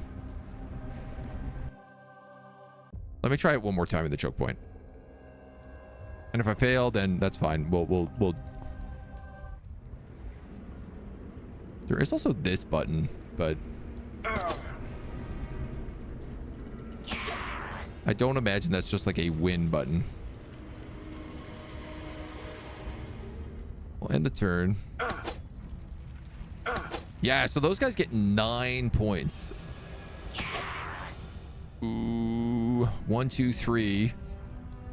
I get 1 attack on him right now. Oh, come on. He's stunned.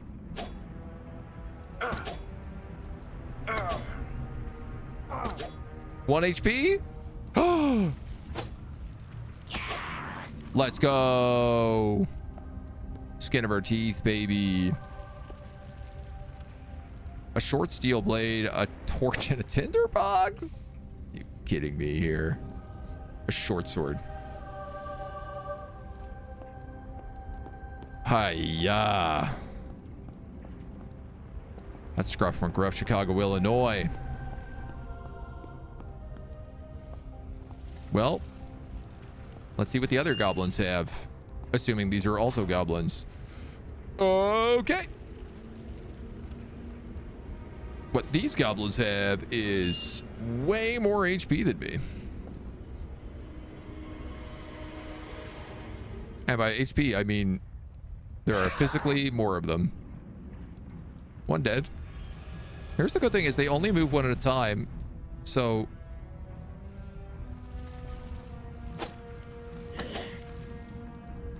this might work. Because they have to use up like all their movement to get to me.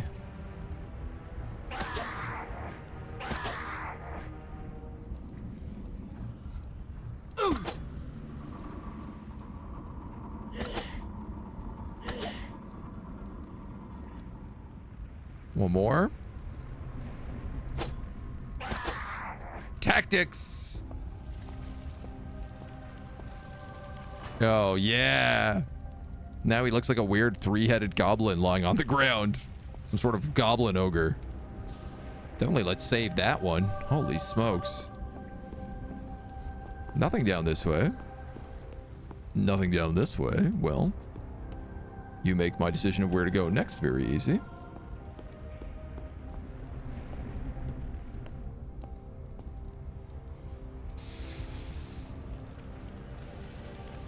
I'm gonna guess more goblins. Oh, they just keep getting more and more. 4, 5, 7, 8, 9.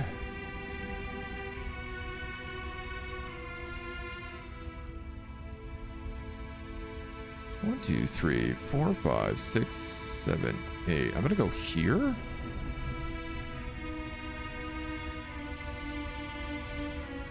Crud. These ones appear to be smarter.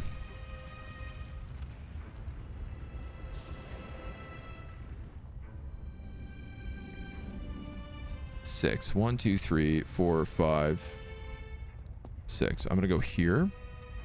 This gives me maximum points. It does still get a stab.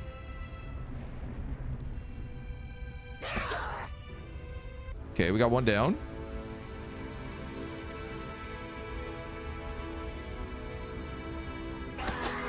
Two down. 244 damage to that guy. My God.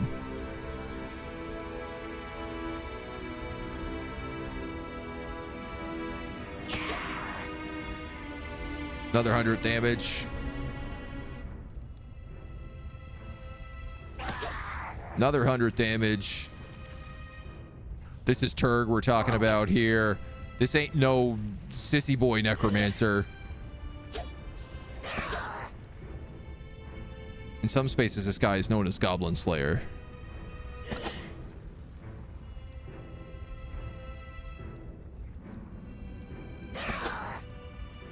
My God, he's unstoppable.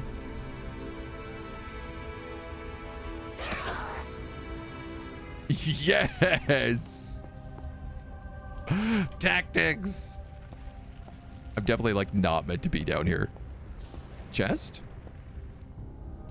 A pole arm and a valuable necklace. This does 25 damage. Ours does 30. 2012. Takes 3 AP to attack, but you can attack at 2 to 3 range. Honestly, I don't know whether or not my sword is better. Currently, my sword is doing really good against these goblins, though.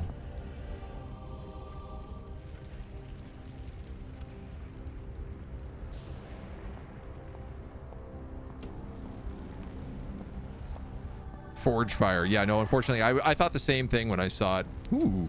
As I approached a branch in the corridor, I startled a Pecha who had been peering up the corridor to the north. He shrieked and fled in the other direction, leaving behind a huge mounted crossbow.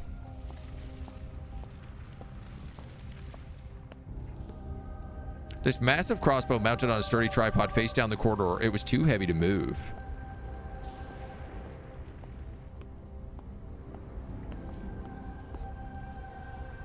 My God, this is like another layer here. Just a scroll on the ground there. Obviously, I want to know what's down here. The rough corridor stretched out ahead. You hear the faint sound of a very large creature breathing ahead in the next room. All right, well. Probably don't want to go down that road then. I mean, I do want to go down that road, but let's do one road at a time. We know this room is full of goblins.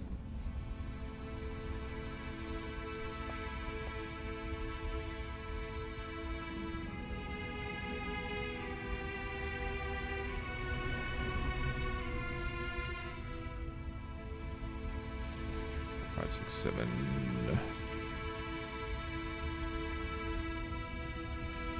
Oh, one more in here.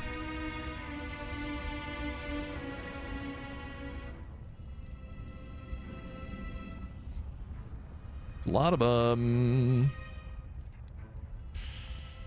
That guy makes my life difficult. 1, 2, 3, 4, 5, 6. Let's go here. Shazbot. Okay.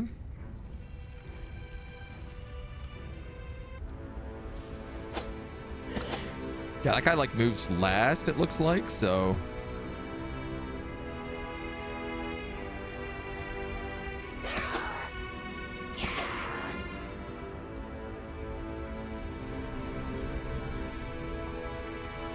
Move 2. 2 more. He's gonna stab me. Maybe twice.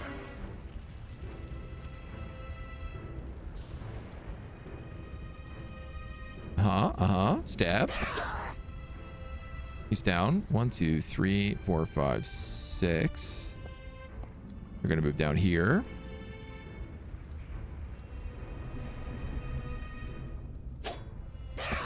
Kill him.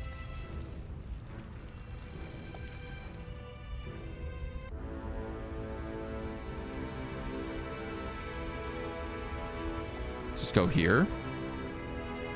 Let him come to us.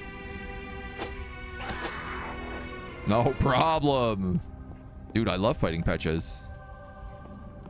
I'd like to scroll. Okay, there's probably a grizzly bear down that road, but I'm gonna see whether or not I can bait him and then maybe get that mounted crossbow going. A hammerling. Okay, it's like a troll.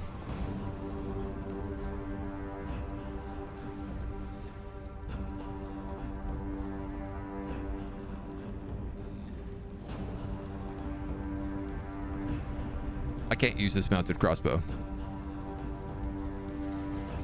Huh. Interesting. Oh, very interesting. 1, 2, 3, 4.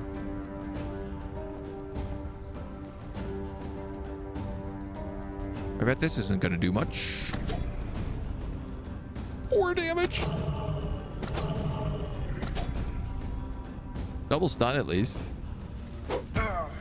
77. 35. I'm dead. I mean, you know, there's some things that you just expect are going to be the case. Let's go down these stairs. Reality, hello, how we doing? Welcome, welcome, welcome. Ooh, it's getting green. It's getting chartreuse. That's the color of necromancy.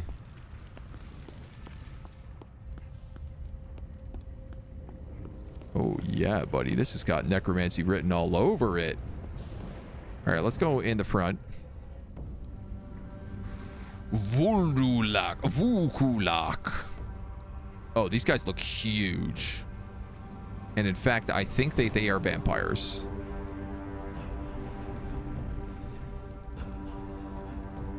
I have 7 magic points. The winds of magic are howling, it says.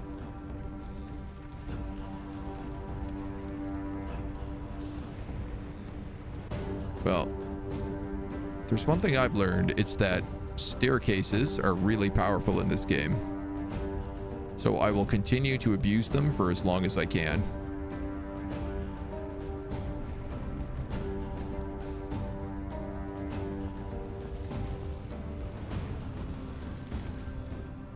Okay, if we can get up to here, we can abuse it. Hi, Mona. You want to come up and say hi to everybody?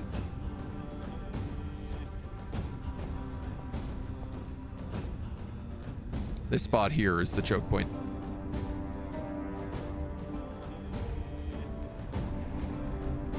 Okay.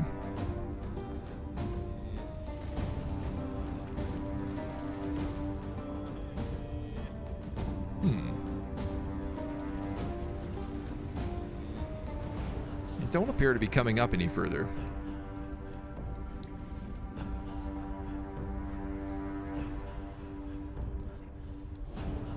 Oh, now they do. Okay, let's try him again. There we are. 99 damage. Oh, okay. Never mind. Should we fight necromancers? Should we fight vampires? Or should we fight giant trolls? What kind of monster should we fight that kills us in one hit, Mona? What do you think? Do you think it's probably not a good idea to fight either of those groups? Yeah. It's probably not the smartest thing we've ever done. But we had to explore. There could have been treasures. What if there was a wizard down here?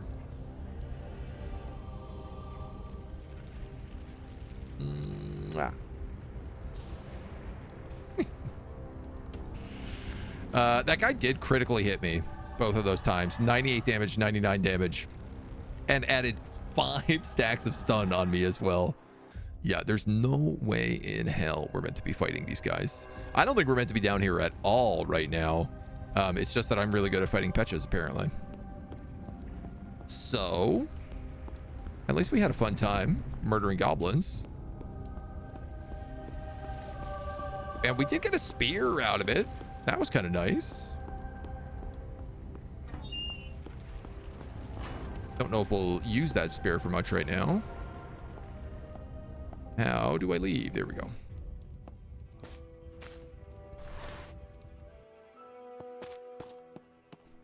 Okay.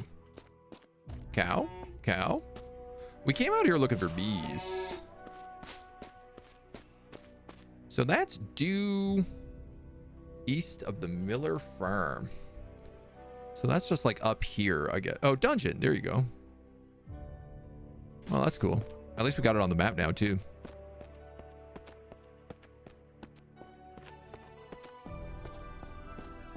So, I don't know, man. Maybe I just buy those candles, honestly. At $1 a piece.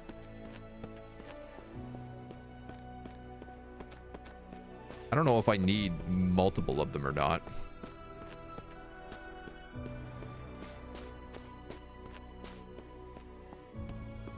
Northgate is here.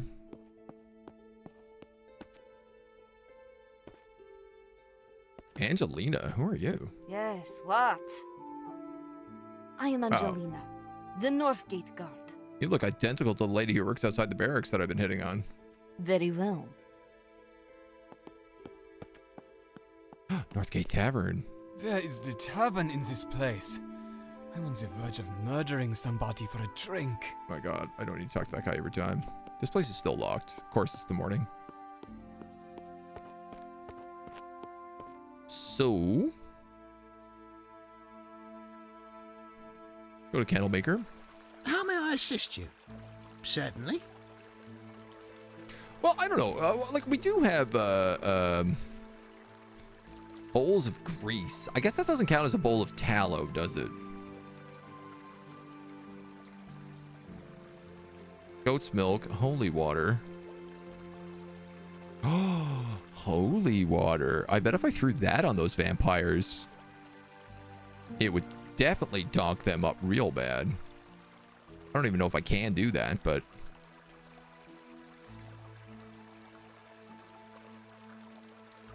Ale yeast, honey. Oh, I have honey. How may I assist you?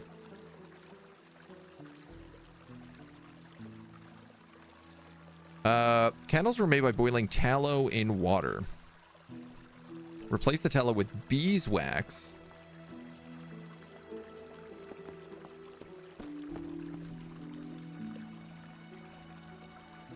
All right, hear me out. Let's go see if that honey works. I don't know if honey and beeswax count as the same thing, but that's what I'd like to try. Yes, Mona, you're a big cat who really wants attention. I know.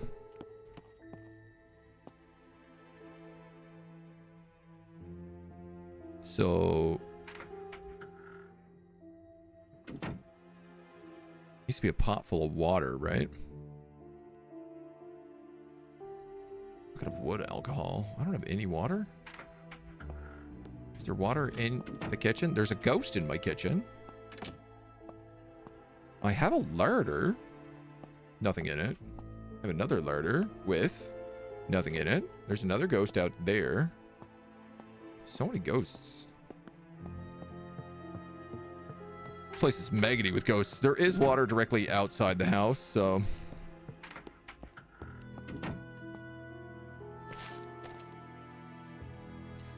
Cooking pot. Water. Fill the cooking pot with water.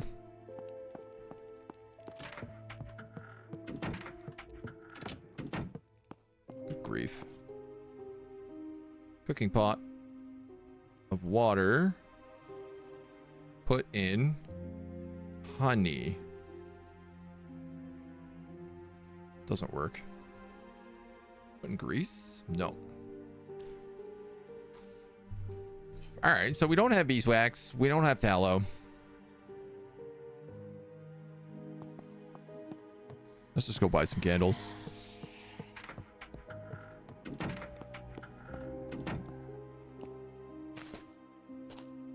We still need to convince somebody to go with us. How may I assist you? Certainly. 1 candle. I feel like it definitely needs more than that. Seance. A circle of candles. This looks like so many candles.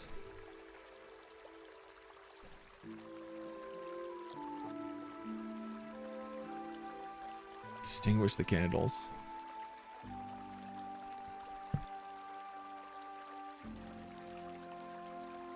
How may I assist you? Certainly. Barf. Barf. It's not what I need to be spending my money on.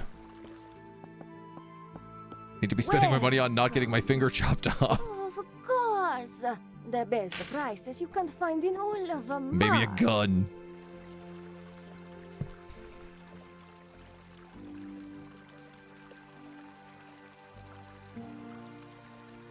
Boiling grease in water.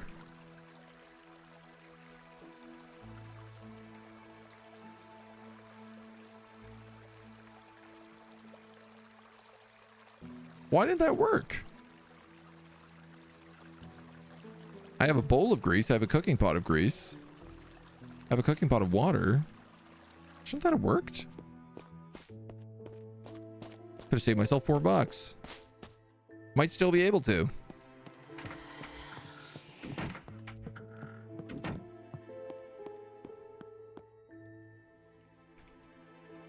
Cooking pot of water. Bowl of grease. Bowl of grease. Bowl of...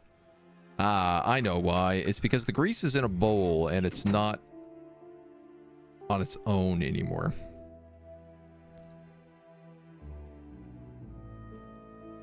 And it doesn't look like I can return it or like revert it back to what it was beforehand.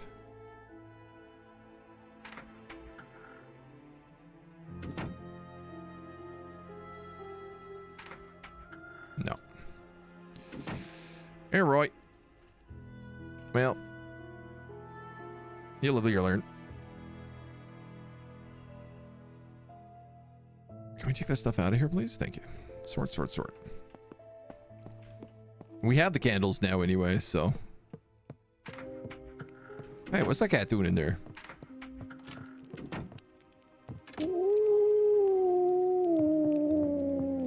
Just meowing at me? All right, bit rude, but see how it is.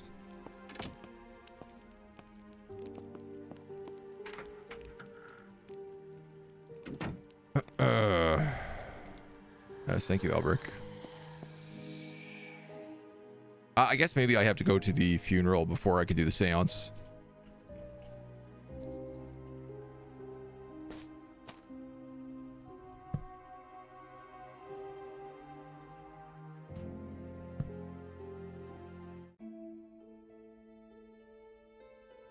Yeah, I don't know who would possibly go with us.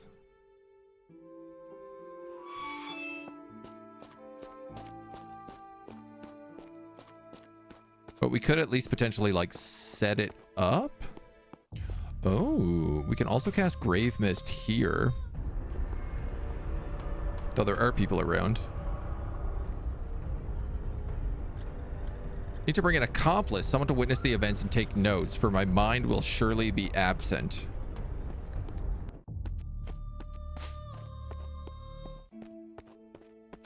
Diedrich's in the hospital. Sophia said no.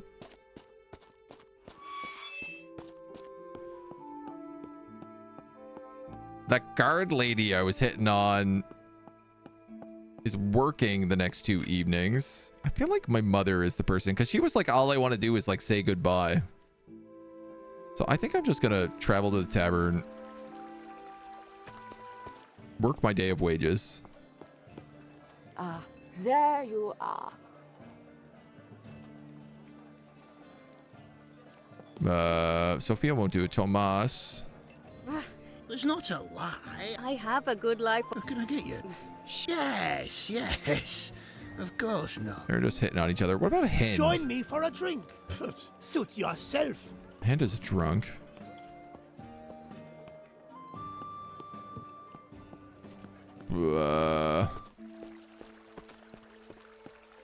Xandros, what about you?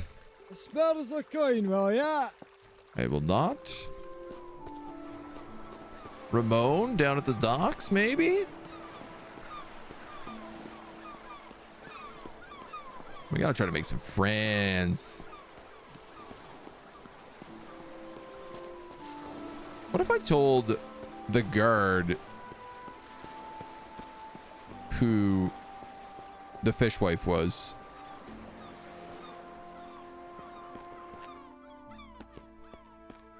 Maybe he'd be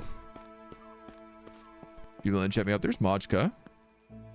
The barracks are close to civilians. Farewell. Maybe we should just kiss her hand and start romancing her. My lord, the Baron is still keeping his own counsel. My uncle still holed up inside? Do you know much about the fish guard?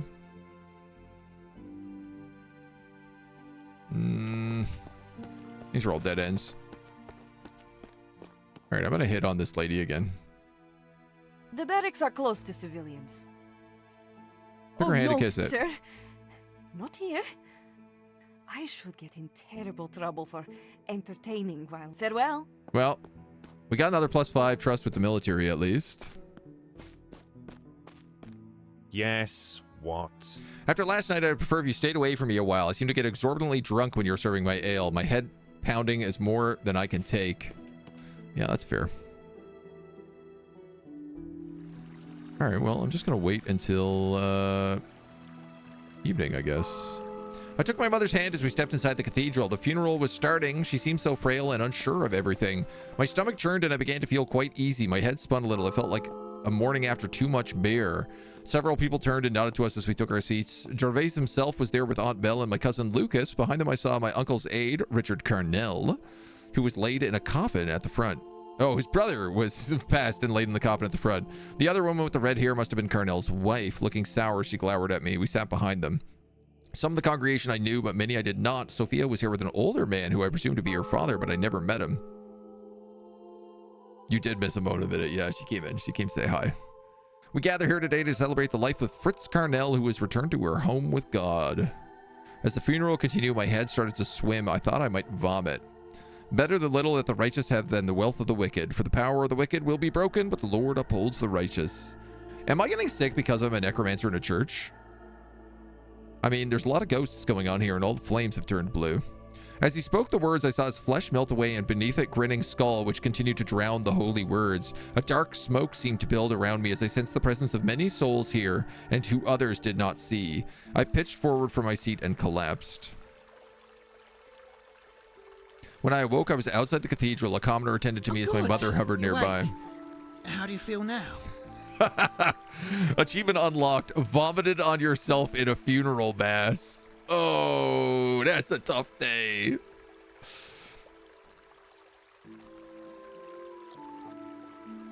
How do you think I feel, you idiot? I just collapsed, and from the smell of it, I vomited all over myself. I'm so sorry.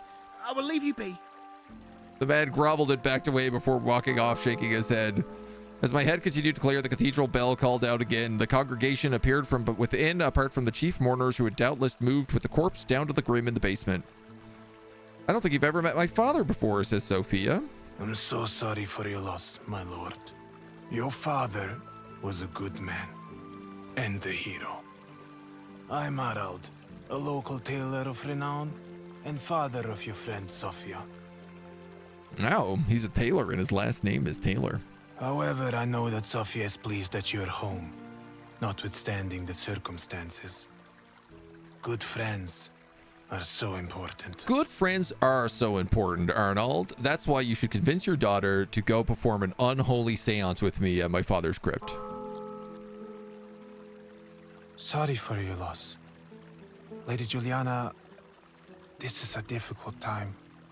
I hope you're feeling improved since last we spoke. Who the hell is this? I'm Isaac, a farmer. I knew Isaac, of course, although I don't believe we'd ever spoken before. He was a farmer who worked together with his wife Hannah and worked the fields right outside the North Gate. I also know he was an old flame of my mother's from the time before she met and was swept off her feet by my father. Thank you, Isaac. Everyone has been so kind. He smiled at me, a warm and caring expression. If you need anything at all, do not hesitate. Though of humble means, I'm here for you. And of course, my wife Hannah too. Will one of you come with me to perform an unholy spell in my father's grave? Lovely to see you again. Thank you. I do get lonely when Zelig is away. Notice something in their body language. They exchange a private glance, words unspoken, but deep feelings. What happened? Were you flying a base? It was, Carla. The little girl bounced around in front of me, hopping from foot to foot, brandishing a wooden sword. Seeing my bemused state, she stopped and glared at me. An adventurer! I am Carla, an adventurer! Excellent. Will you come with me to the grave? I was in a fight with a wicked beast, but I won. You are a hero then, like Zelly. She raised her weapon to the sky in a triumphant pose, then she stood again, a little deflated. Daddy, don't let me play that game. I noticed a smaller child tucked in behind her, standing timidly and tugging at her tunic. A boy of about 3, still a little unsteady on his feet. That, Daddy said, he don't like Zelly game. Carla could be a good witness. Carla glanced at Isaac, unsure of herself for a second, but her father stood silent. A younger woman came over, following her family. I am so sorry. Lord Zelig was savior of Rodston and much beloved in Mons. I am Hannah of Mons, a farmer. Her kind words betrayed by her sullen face, scowling at Juliana against her intent. Yeah, I bet. My children, please, do not bother these good people. Come, come. We must be getting home to milk the cows. I was left alone with my mother. Wow, she seemed mean. She doesn't like me much, I'm afraid. She never did. She feels like Isaac's second choice. Although I've only been friendly to her, her obsess about my liaison with him, which was before I met your father, of course, must be 25 years ago. You seem to share a private moment with Isaac just now. We were romantically attached many years ago. We're just acquaintances now. Everything changed when I met your father. He's the true love of my life. Did you see Isaac much over the intervening years? No. What are you accusing me of? Of course, I didn't mean anything by it. I'll bring you home now. I'm not accusing you of anything. Your husband was going around sleeping with every single farm girl he could get his hands on. So, like, I don't think you've done anything wrong here. It's been a long and difficult day, and I'm suddenly overcome with great weariness. It's also nighttime. I lay my head amongst the crisp, starched fabric, and long-awaited slumber enveloped me. The exertions of the last few days melted away like fat rendered from bone. Could I get some of that fat to make candles out of? I feel like the sinews of my psyche break and repair themselves into something stronger, and from within this chamber of regrowth, a soft light begins to emerge. First blue, then a dappled green, hued at the edges by the warm tones of brickwork. A scene begins to form around me, accompanied by the strange, discordant singing of creatures that are not quite birds. I find myself near the family home, facing the docks where I had whiled away my youthful mornings. Ahead of me, a boy sits at the edge of the water, staring at his own feet, dangling them over the planks, teasing the swimming fish below, which in fact are not quite fish.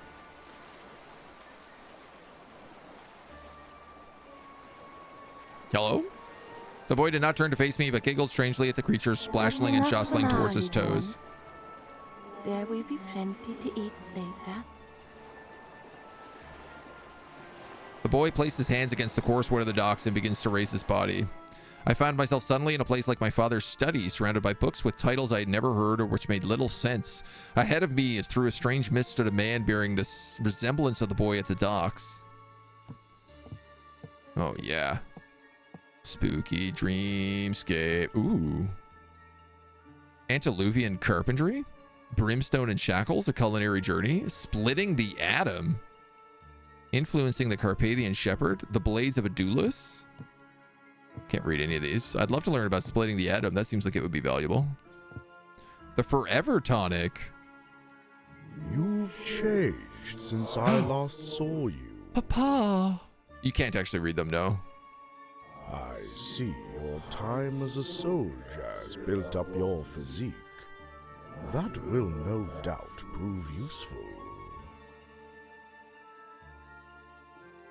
How do you know about my past? We spirits are idle things. We have much time and few diversions. I know you carry with you a tome of hidden knowledge. Who told you?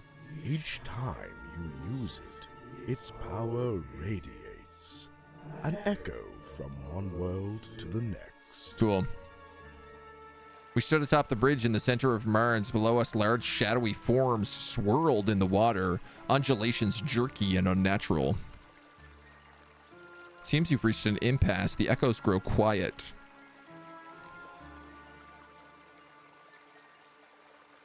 Can't decipher the next page, but I feel I will need it. No, I figured out the book's content so far. I don't expect I shall have trouble with the rest. Why make things difficult for yourself when there's no need? Freely offered help is a rare and valuable thing. The world around me shifts once again, and we materialize behind the town's gallows as three silent figures stood perched at the edge of death. I could hear the creaking of the rope as it strained against their weight. I sense a yearning for justice inside of you, a righteous proclivity. Tell me, do you wish to see your enemies account for their sins? I'm not even sure yet who my enemies are, to be honest. Then you will have my help. With a snap, the three figures on the gallows meet their fate. Their bodies jerked and writhe against the rope until all three fall silent and sway gently. The creaking of the rope grows ever louder. Now we're in a place like the cemetery outside the city. If you wish to see justice done, your current allies will hardly suffice. They are soft and weak, not nearly as stoic as you need. This is true. This is my problem. Perhaps you even consider some of them too dear to risk. No, that's not true. A dangerous attachment, but one we can circumvent. Your tome holds a powerful ritual, but one that can only be undertaken with great risk.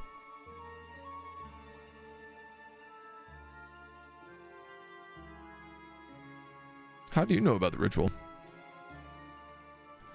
We sparrows are idle things with ample time, and this realm is full of murmurs and whispers.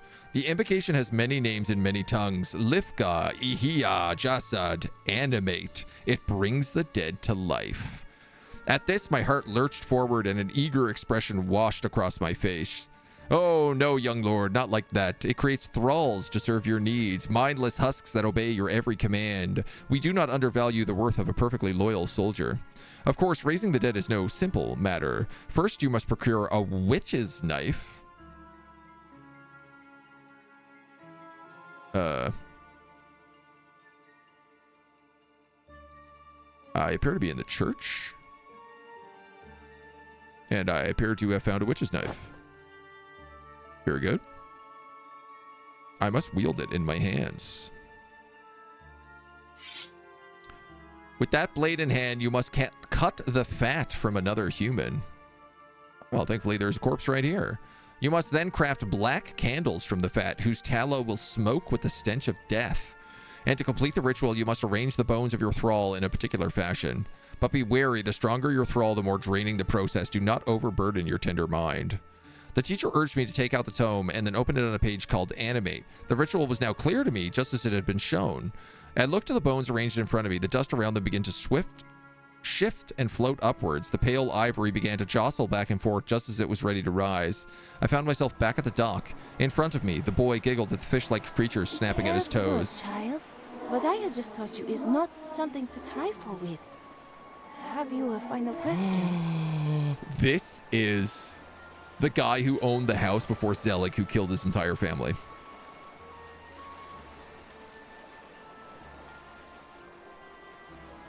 Why are you helping me? We have a mutual interest in seeing justice unfold. That should be sufficient. He didn't kill himself and his entire family. The Duke did. As I opened my mouth to ask more, the boy let out a final giggle and splashed the water with his toes. The sound reverberated strangely until I felt I could see the waves moving through the air. The brick walls began to dissolve, then the trees and water evaporated into smoke. And last of all, the docks crumbled into dust. I found myself in a black void until at last awareness left me.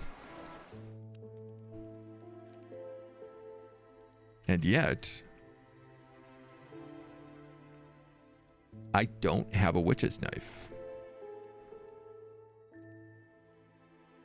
I did find an amulet that's worth 73 crowns, though. When did I get that? Was that in the goblin base? Damn, that would solve a lot of my problems pretty quickly.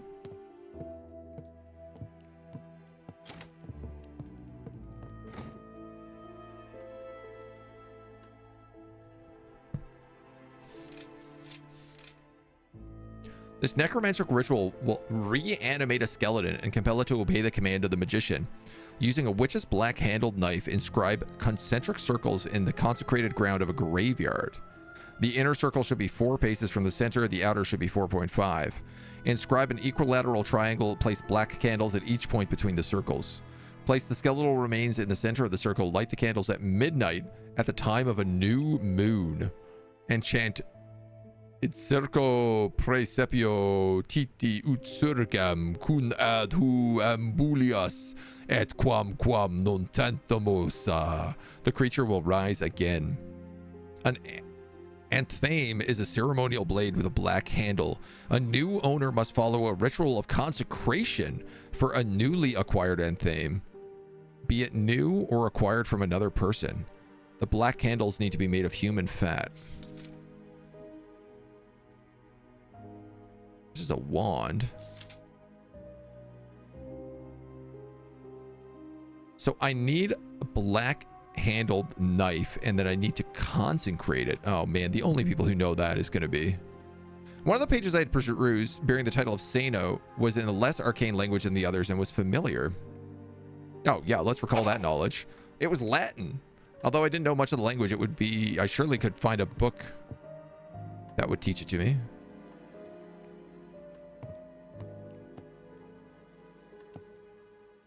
Globe, diary of a barkeep, painting, wardrobe. Hi, how's everybody doing here?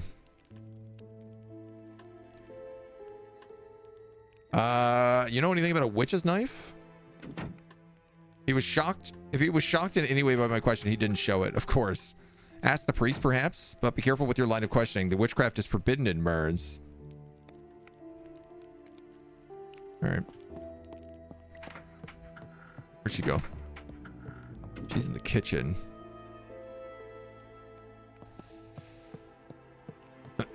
Would a skeleton suffice as a witness?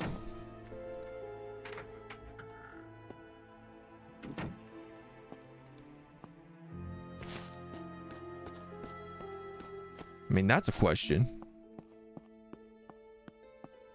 Yeah, that $70 will definitely be helpful for that debt.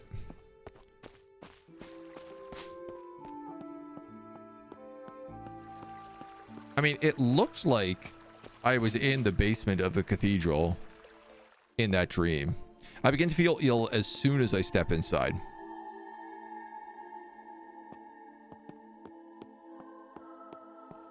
Reliquary, Father Oliver. Oh man, there was a brazier here I could have stolen.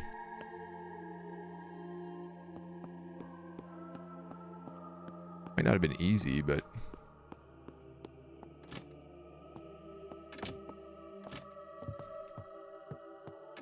Down here, maybe? As I approach, a guardsman on the right spun round to face me. From my left, a guardswoman shouted. Who goes there? Do you have permission to enter Fritz Carnell's Grim? Oh, no, definitely not. The pair was on edge. I needed to trick these guards into letting me have a moment alone with Fritz so that I could obtain some chunks of flesh for my candle.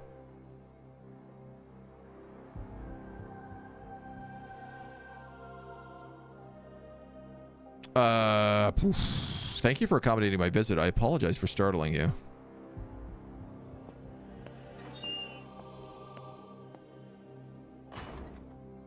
Here lay Fritz Carnell, reposing before the cremation so that the mourners might see him one last time. Book of Messages. Ludwig and Ursula. Yeah, the church makes me ill.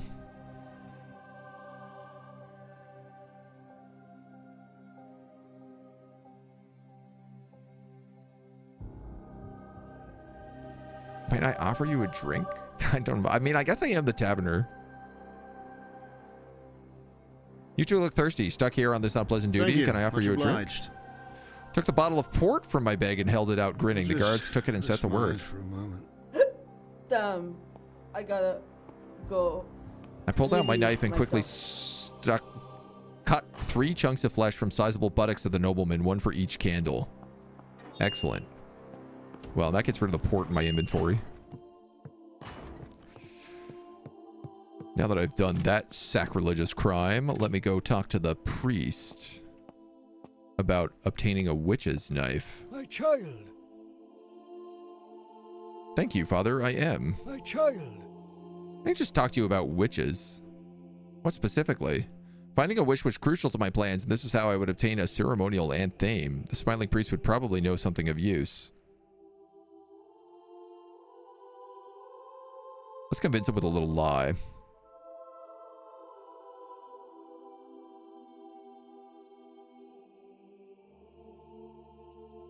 I need a witch for her advice. I don't want to spend points on this. What wisdom do they have which the church cannot provide? I will redouble my efforts to guide them away from the path of sin. That is good of you, my child. Go and let the Lord guide you. +2 with the gentry. What leverage do I have over him?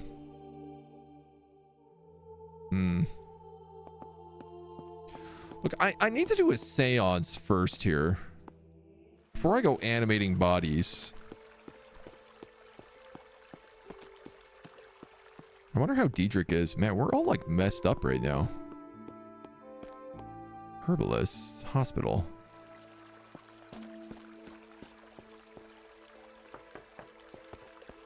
But the hospital is like still closed.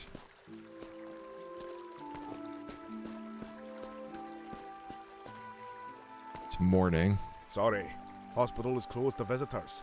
Dr. von Salfelden's I want to visit a friend who was brought here, Diedrich. The entire hospital is in quarantine following an outbreak in the fever wing. God damn it.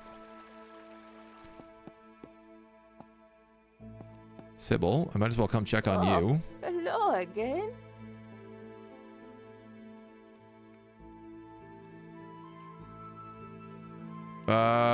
Do you know how to obtain a witch's knife?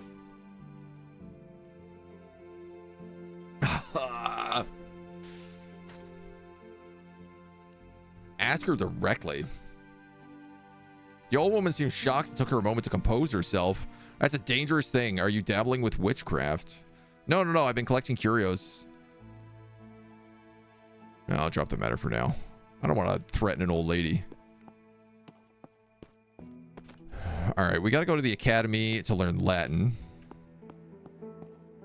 Good Abraham. day. Latin, of course. Book in the schoolroom in the east wing of the building. Lucas's children study from it. You will come again, yes?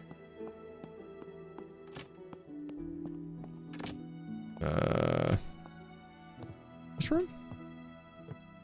This room. That room. Hello, dear cousin. Oh, I guess school would be ongoing right now. South of the mountain, Rolstein is riven by several rivers and lakes. What's riven mean? It means to split or tear apart, usually violently, but in this case, why not just say split? The other orphans burst into giggles. Lucas's smile was patient but clearly tired. Maybe Lucas will go with me. I am your cousin, Lucas Van Elstrick. I am the schoolmaster. Ah, Turg, what wonderful timing. I was teaching the children about the geography of the beautiful country, but I'm afraid I've lost their attention. Perhaps someone who has traveled abroad can get it back. You lost it. Think back, cousin. Where is the last place you left it? Quick, children, check under your desks. Maybe it's there. The children giggled except Leland, who scowled seriously as he looked under his desk. If you have time to tease me, then you have time to help. To the south of Rolstein is your mighty Adriatic Sea. How about you start your lesson there?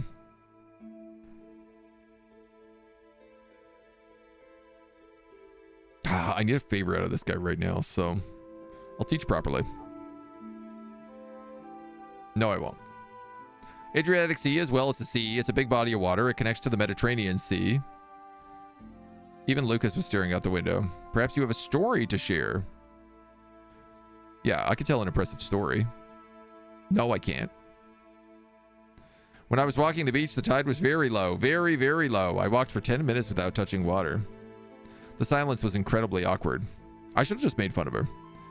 Thank you for that informative lesson. I think it sucked. He thinks he can come in here and I'm supposed to like him because his dad died? Wow, Nick. He's just some dumb rich kid with a drunk dead dad and a loony mom who'd be better off joining him. I am Nick, a young boy of Mans. Room got very quiet. No one seemed to know what to say. I physically disciplined the boy.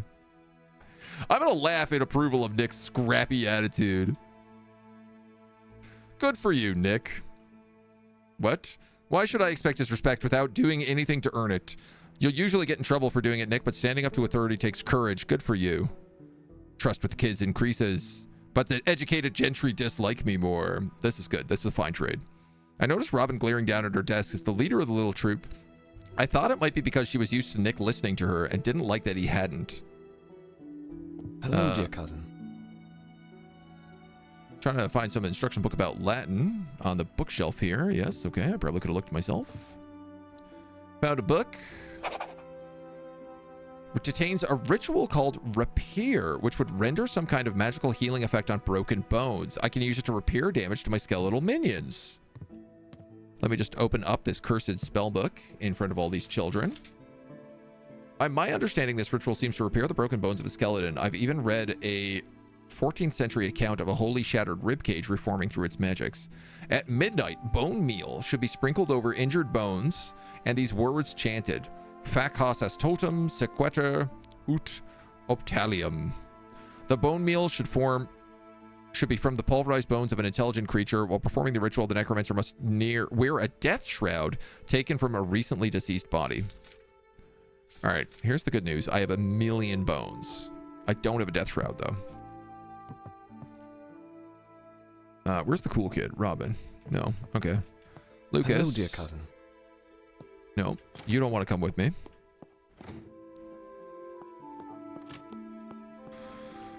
Who am I going to get to do this goddamn seance?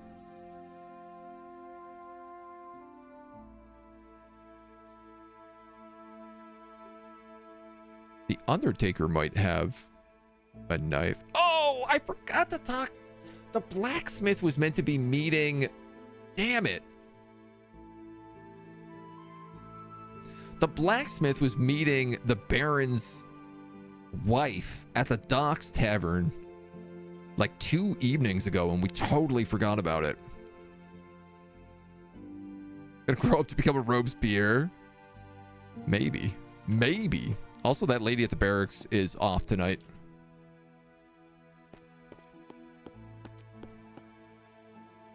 The barracks are close to civilians. What are you doing on your days off? Enjoy some wine? My lord. Oh. Though I am farewell. Nope. She stays on duty. Kaelin definitely doesn't want to talk to me. What? I am Halen, a herbalist. Is this the kind of guy I want to ask about this? Do you actually have undead minions? I'm in the process of animating them. I'm trying to find a witch's knife so I can cast a spell.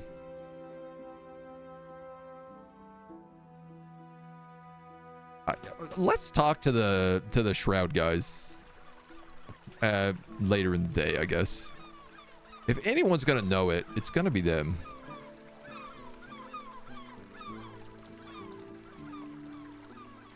So we could make those candles in the meantime. We have all this human flesh that we just got off that corpse.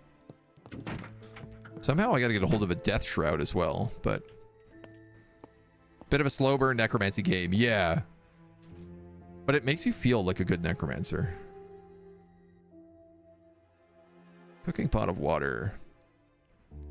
Human flesh.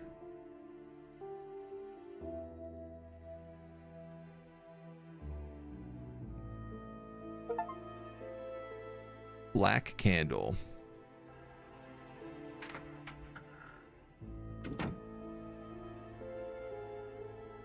Don't mind me, Jarvis. I'm just here rendering candles out of human flesh. All right, so now we have black candles and we have regular candles.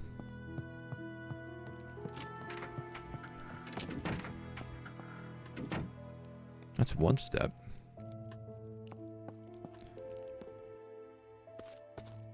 Man, I really don't know who we're going to get to go do this seance with us, though.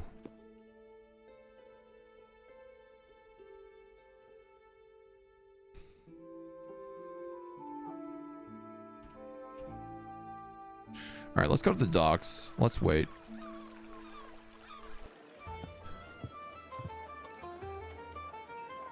Gustav, ruffians. Pair of lowlife scheming together, sensible enough to reduce their discussion to a whisper when they saw me watching. All right. Oh, no, you won't help me get a witch knife. Okay. What is this? Group of sailors? Venetians have gathered near the bar. The most decorated one spoke with self-importance. See here. You are a tavern, are you not? You sell spirits of all kinds. Is this because I represent Venice? I sell ale to sailors looking to forget the terrors of the sea, including Venetians. My customers can't afford something as rich as wine, so I don't have any. Every establishment in Venice has several casks of wine. But I cannot expect much from the palates of laborers, can I? That woman who helped us earlier had some wine, didn't she? Merlin brings in her own wine. I don't supply it. Perhaps that man, Gustav was his name? I doubt he drinks it, but maybe he can get some. Maybe they get it from the fish guard? Those two arrange... Quiet, you two. Wine is not contraband in this country. Just in this tavern, it seems. These voice actors are very funny. You would do well to keep your sailors quiet about such matters, Venetian. Ambassador. That is Salvador's job, not mine. As an ambassador, I demand to know where I can acquire some wine while I stay in town. Tavern closer to the market with an abundance of wine. A nice establishment near the North Gate, which might appeal to the ambassador's taste. My father did own some fine wine, which I could part with for a price.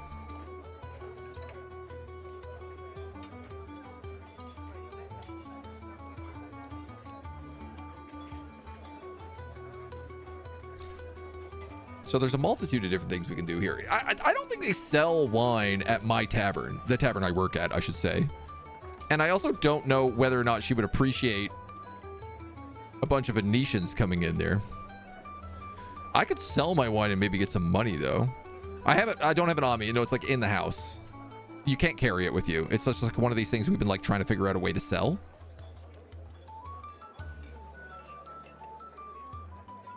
The nice establishment near the North Gate, I actually have never been to.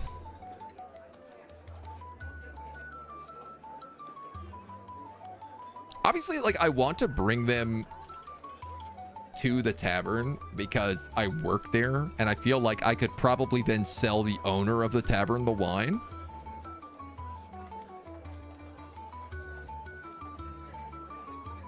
But I also feel like Weimer is going to hate me if I do this. But also, he owns the Workers' Tavern, so I don't really care about him. I have a tavern closer to the market with an abundance of wine. Sure, some place in this town does actually carry wine. Weimer shot me a look of both gratitude and frustration. True, I had sent a potential customer away, but it was unlikely the ambassador would make do with ale or watered-down whiskey.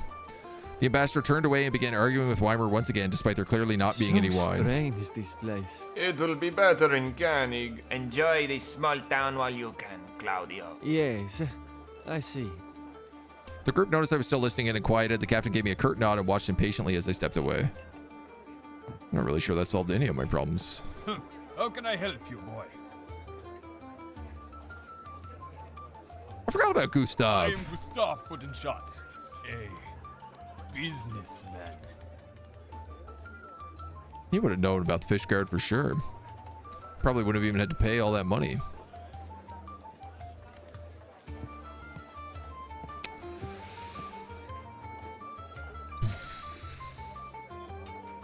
You know who might have a witchblade? The fish guard.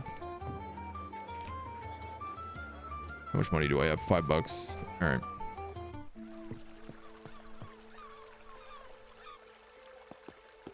I don't know where the tailor is. I guess the tailor would be Sophia's house, but... Welcome. Of course. The best prices you can find in all of Mars. All right, now we're rich.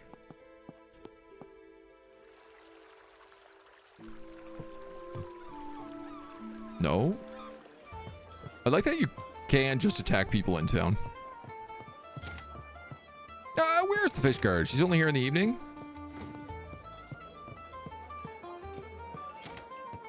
I guess so. All right, well, at least we have a ton of money now.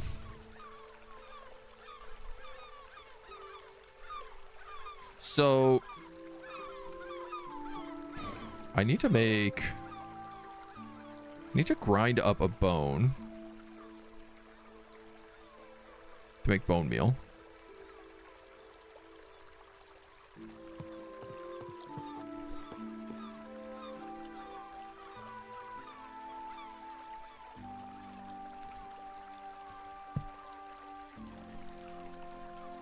Recruit a friend to accompany me to my father's crypt. Acquire a personal item. That I have. I need a black-handled knife for the animate ritual. And a death shroud.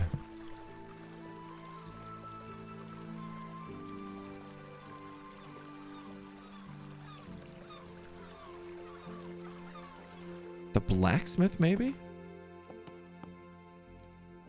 Aye? Is that so? No, you're no use to me.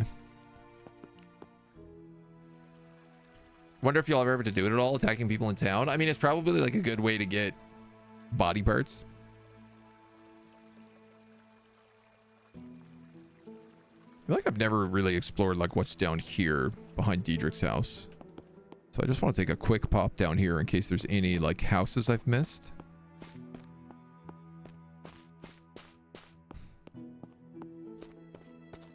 Point now where I'm starting to like wonder where everything is in the town. There's a bakery down here. Okay, yeah. There was no answer. The North Noble Quarter. Oh yeah, I guess we live in the Noble Quarter.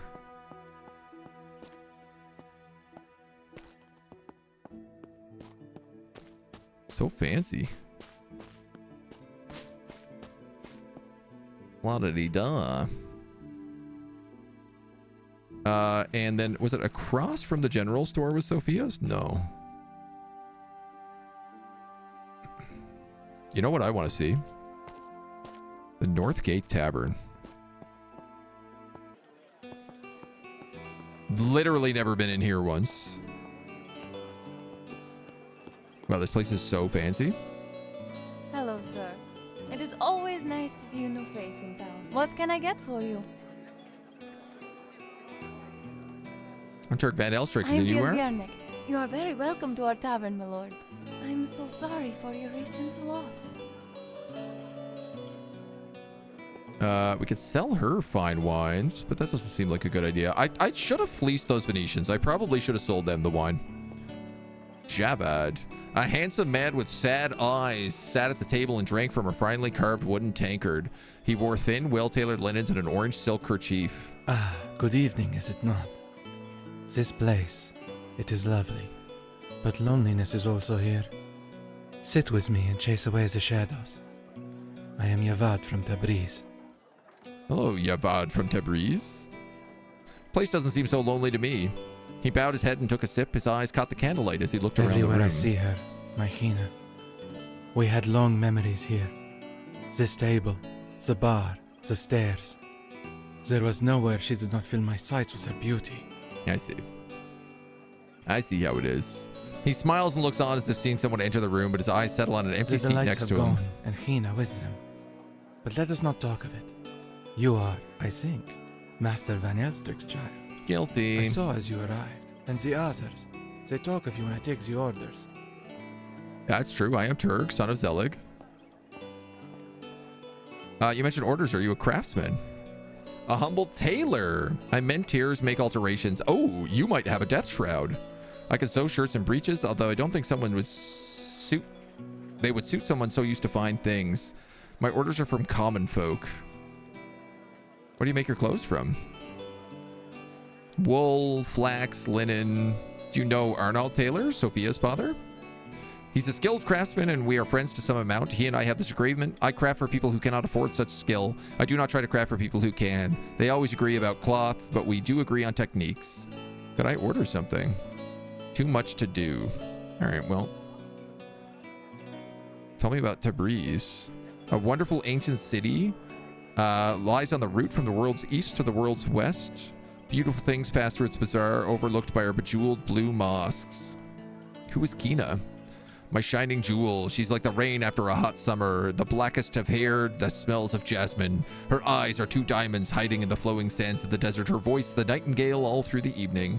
You should have heard her sing. That was before the sickness took her voice, before it stole her hair and clouded her eyes, before I lost her.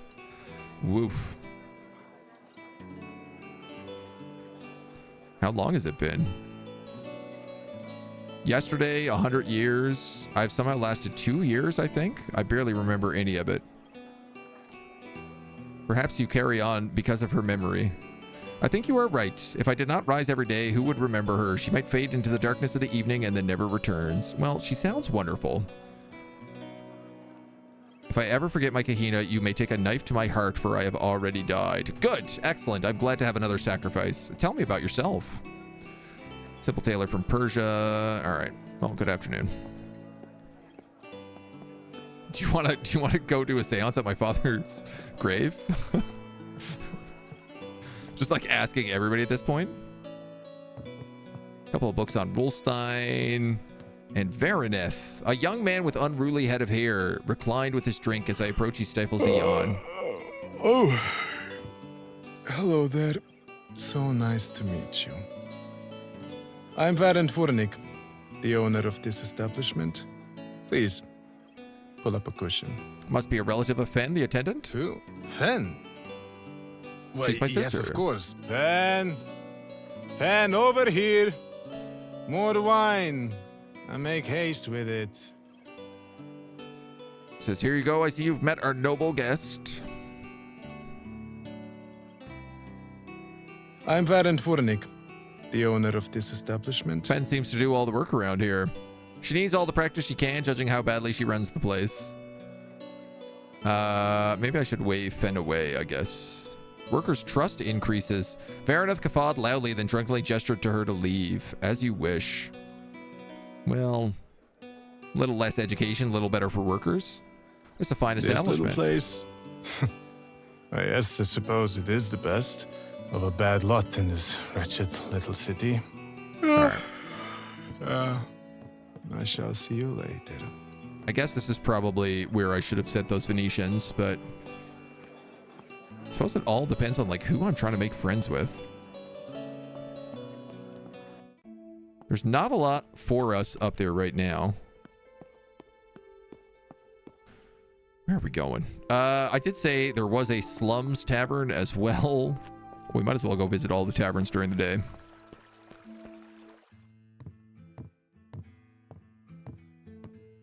Shirzad. Tired-looking barkeep watches you suspiciously as you approach. No doubt it was not used to seeing my status in this place. No, okay. Obviously, I don't need to sell him wine.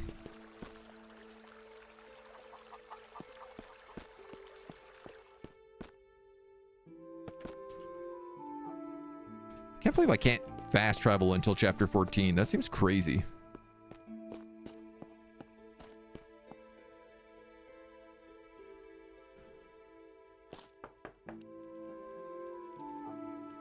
Oh, this was my father's gardener. Nikos.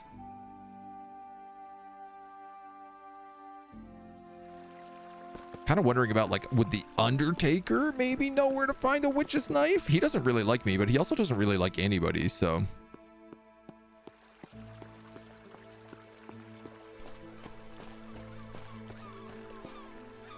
Irving. Can I avail myself of his services? About time you got to the real reason you're here. You aristocratic sorts only consort with me when you're after something. What is it? A death shroud or his assistance with a prank? Irving doesn't really seem like he has the kind of humor for a prank, so I'm just gonna be honest. You upper class of strange tastes. Why would you want that? Some sort of sick fancy?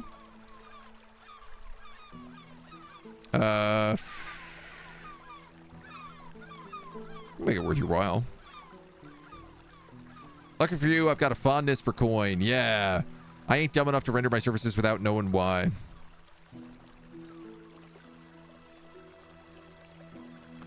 I'm willing to pay 10 crowns if you stop asking questions, but I require that it comes from a recently deceased corpse.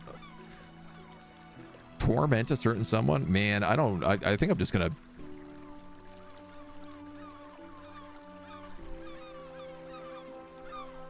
Who am I gonna torment, I guess is the big question. And would this guy be okay with me tormenting people?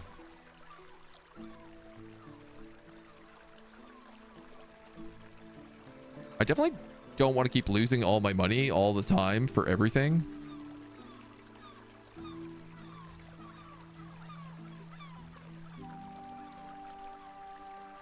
But I feel like just flashing cash is not gonna work. I want to torment a certain someone. Shroud's meant to give them a proper scare. Ha! The Lord has a morbid sense of humor. Want to see someone squirm, eh? Remind him what death looks like. Yeah, he liked it. You mentioned payment. This will be having that, of course. Who's the victim? His lips curl into an eager sneer, the closest thing to a smile you've ever seen, that gray, sour face of his. Ooh. Ooh. Ooh. Who do we scare? Definitely not Sybil. She's seen enough death. Lucas is a dweeb. I wouldn't mind picking on him. Hannah Miller. She dislikes my wife, or my mother, but I don't really feel any, need to scare her. The priest, I don't know if the priest would go well. I'm gonna go with Lucas. That pompous git, he's looked down at me since he was a lad. What do you do with the shroud? Can I have one of the children follow him while wearing it? A bit of a haunting on our behalf. No, I think it's just maybe unfurl from the rafters. I don't know. Part of me is thinking maybe Irving would get a kick out of the kids doing it. But I think unfurling from the rafters during one of his lectures might be better. Fall right on his face, halt his blabbering in his tracks. He deserves no less. The shroud has to be recently worn, if you understood. Must come from the body of someone who's recently died. These are both the same thing. I'm just saying it in different ways.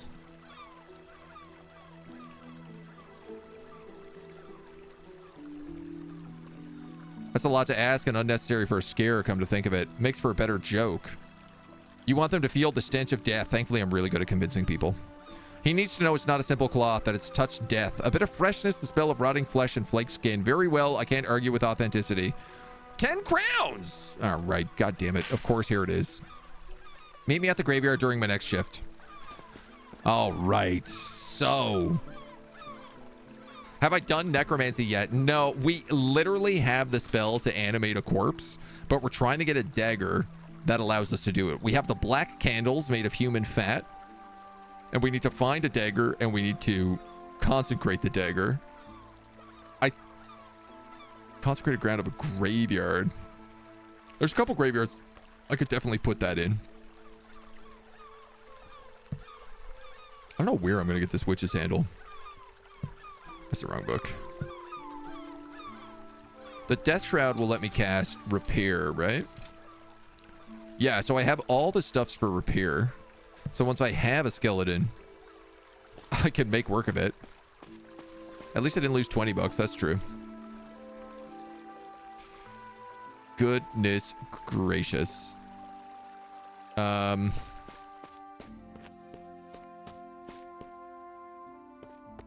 have anything good for you, do I? It's good to remember to talk to people sometimes.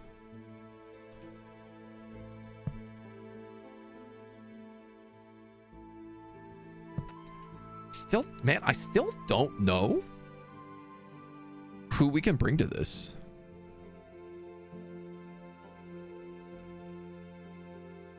So I think I just can't do a seance yet. So I have a couple of points. I think... I feel like this guy had a lead for 1 point. Child.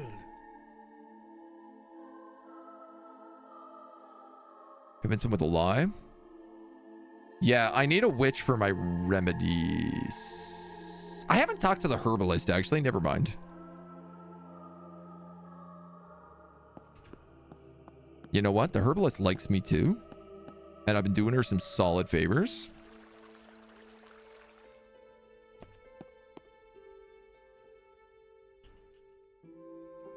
Not the herbalist, the apothecary. Bozina. I'm seeking an antheme. Can you help? Do I say I don't really know what it is? It's something I came across in a book, or do I say it's a knife consecrated by a witch? I'm just going to tell her. A witch? Listen, Turk, I really must advise openly discussing witchcraft in Barrens. The Baron is understandably intolerant of such things. Well, I don't know. It's something I came across in a book. This is not something I've heard of before. All right. You seemed like you maybe was a witch, so...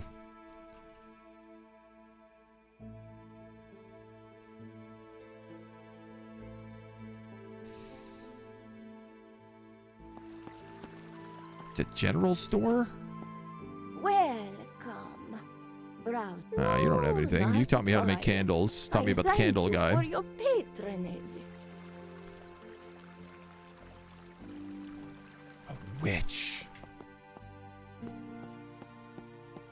Guy who runs the library? Ibrahim? A good day. You will come again, yes? I'm never going to give you that scroll, buddy. Spent way too much effort robbing that place. Who is that? Annie. They vanished so fast.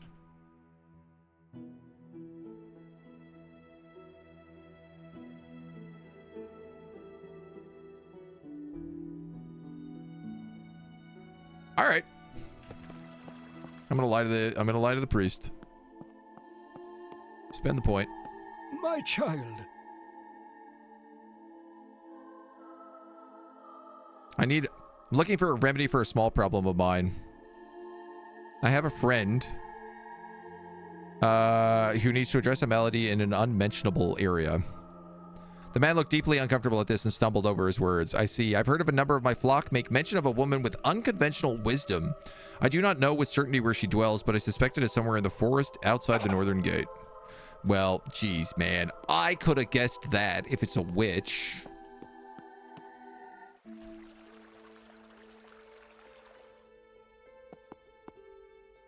Yes? You don't know of a witch out here. Told a witch visits the north nearby. Witches are not allowed in the city. I've heard people mention of sorcerers who waylay people in the northern forest. There's more than one? This is what I hear, an old crone and a young maiden, each as dangerous as the next in their own way. I'll figure this out myself. Oh, so this is probably just that I can actually go out the northern road now. We met a witch! We're friends with a witch. We helped the witch not get robbed by ruffians on the road, didn't we? And then she turned out to be a hag?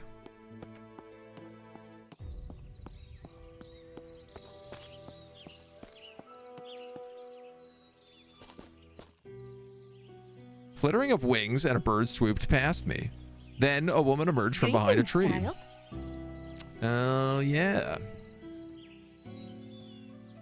You took your time, though. I was starting to think I'd have to track you down myself. Her youthful voice rang out clear and playful, yet carried the authority of someone with deep knowledge. I met you before. 2 brigands accosted you while I passed in a coach. I can tell that you've learned a lot since then. Your quest intrigues me. I seek a witch's knife. Straight to it, then. You're a man who speaks plainly and asks for what they want. Can you get one for me?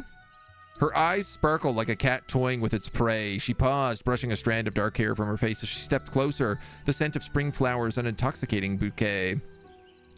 She whispered in my ear, "Go to the chapel outside the dead man's gate. Go at midnight. Go alone. I shall ask someone I know to meet you there, though she will not know why. You will have to convince her of the antheme yourself." If this is some sort of trick...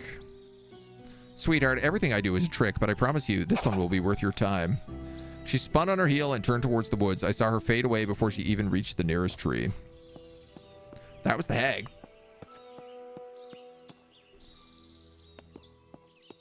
So, I gotta make some notes. Witch knife. Midnight at Dead Man's Cathedral. Shroud. Tomorrow at Graveyard. With the Undertaker.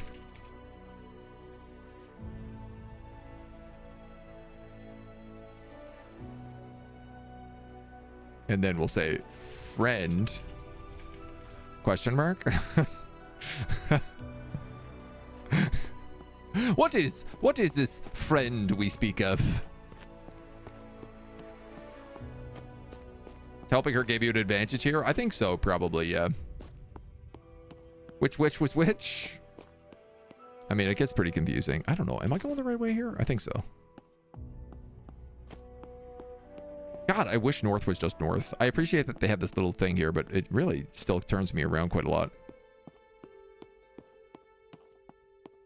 Yeah, you could definitely murder all sorts of people in this city and get away with it. Her big floofy fancy pants shirt.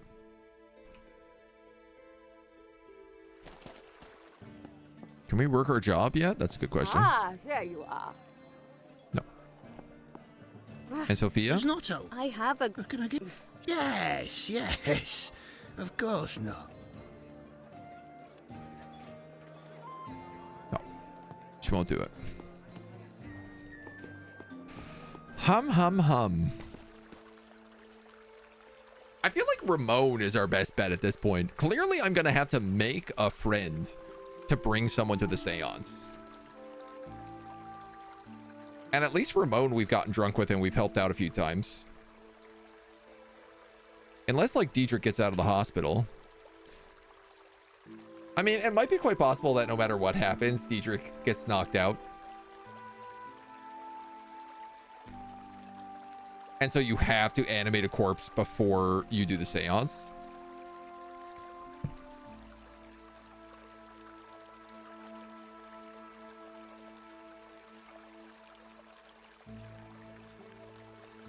Yeah, all the rest of this we have, so. Young lady getting harassed by guys, and after Turk friend zoned her, she turned into an old lady. Yeah, I decided not to sleep with the hag, and it turned out it seemed like it was the right choice. Well, I think with, you know, with the witch's knife basically ready to go at the cemetery this evening, with the death shroud coming in tomorrow, with our hands right on the edge of necromancy, this is the perfect place for us to leave it for today. I think this has been a great little run. I'm very curious to continue this story. Obviously, we're going to get actual armies now, and then we can start going into the dungeons and clearing out stuff, and who knows what else is in there past all those goblins and other horrifying things. But we're going to start getting, like, armored up soon. We'll pay off our debts, and we'll get some skelly bones. So I hope you come back and you join us when we take a look at it next time. Until then!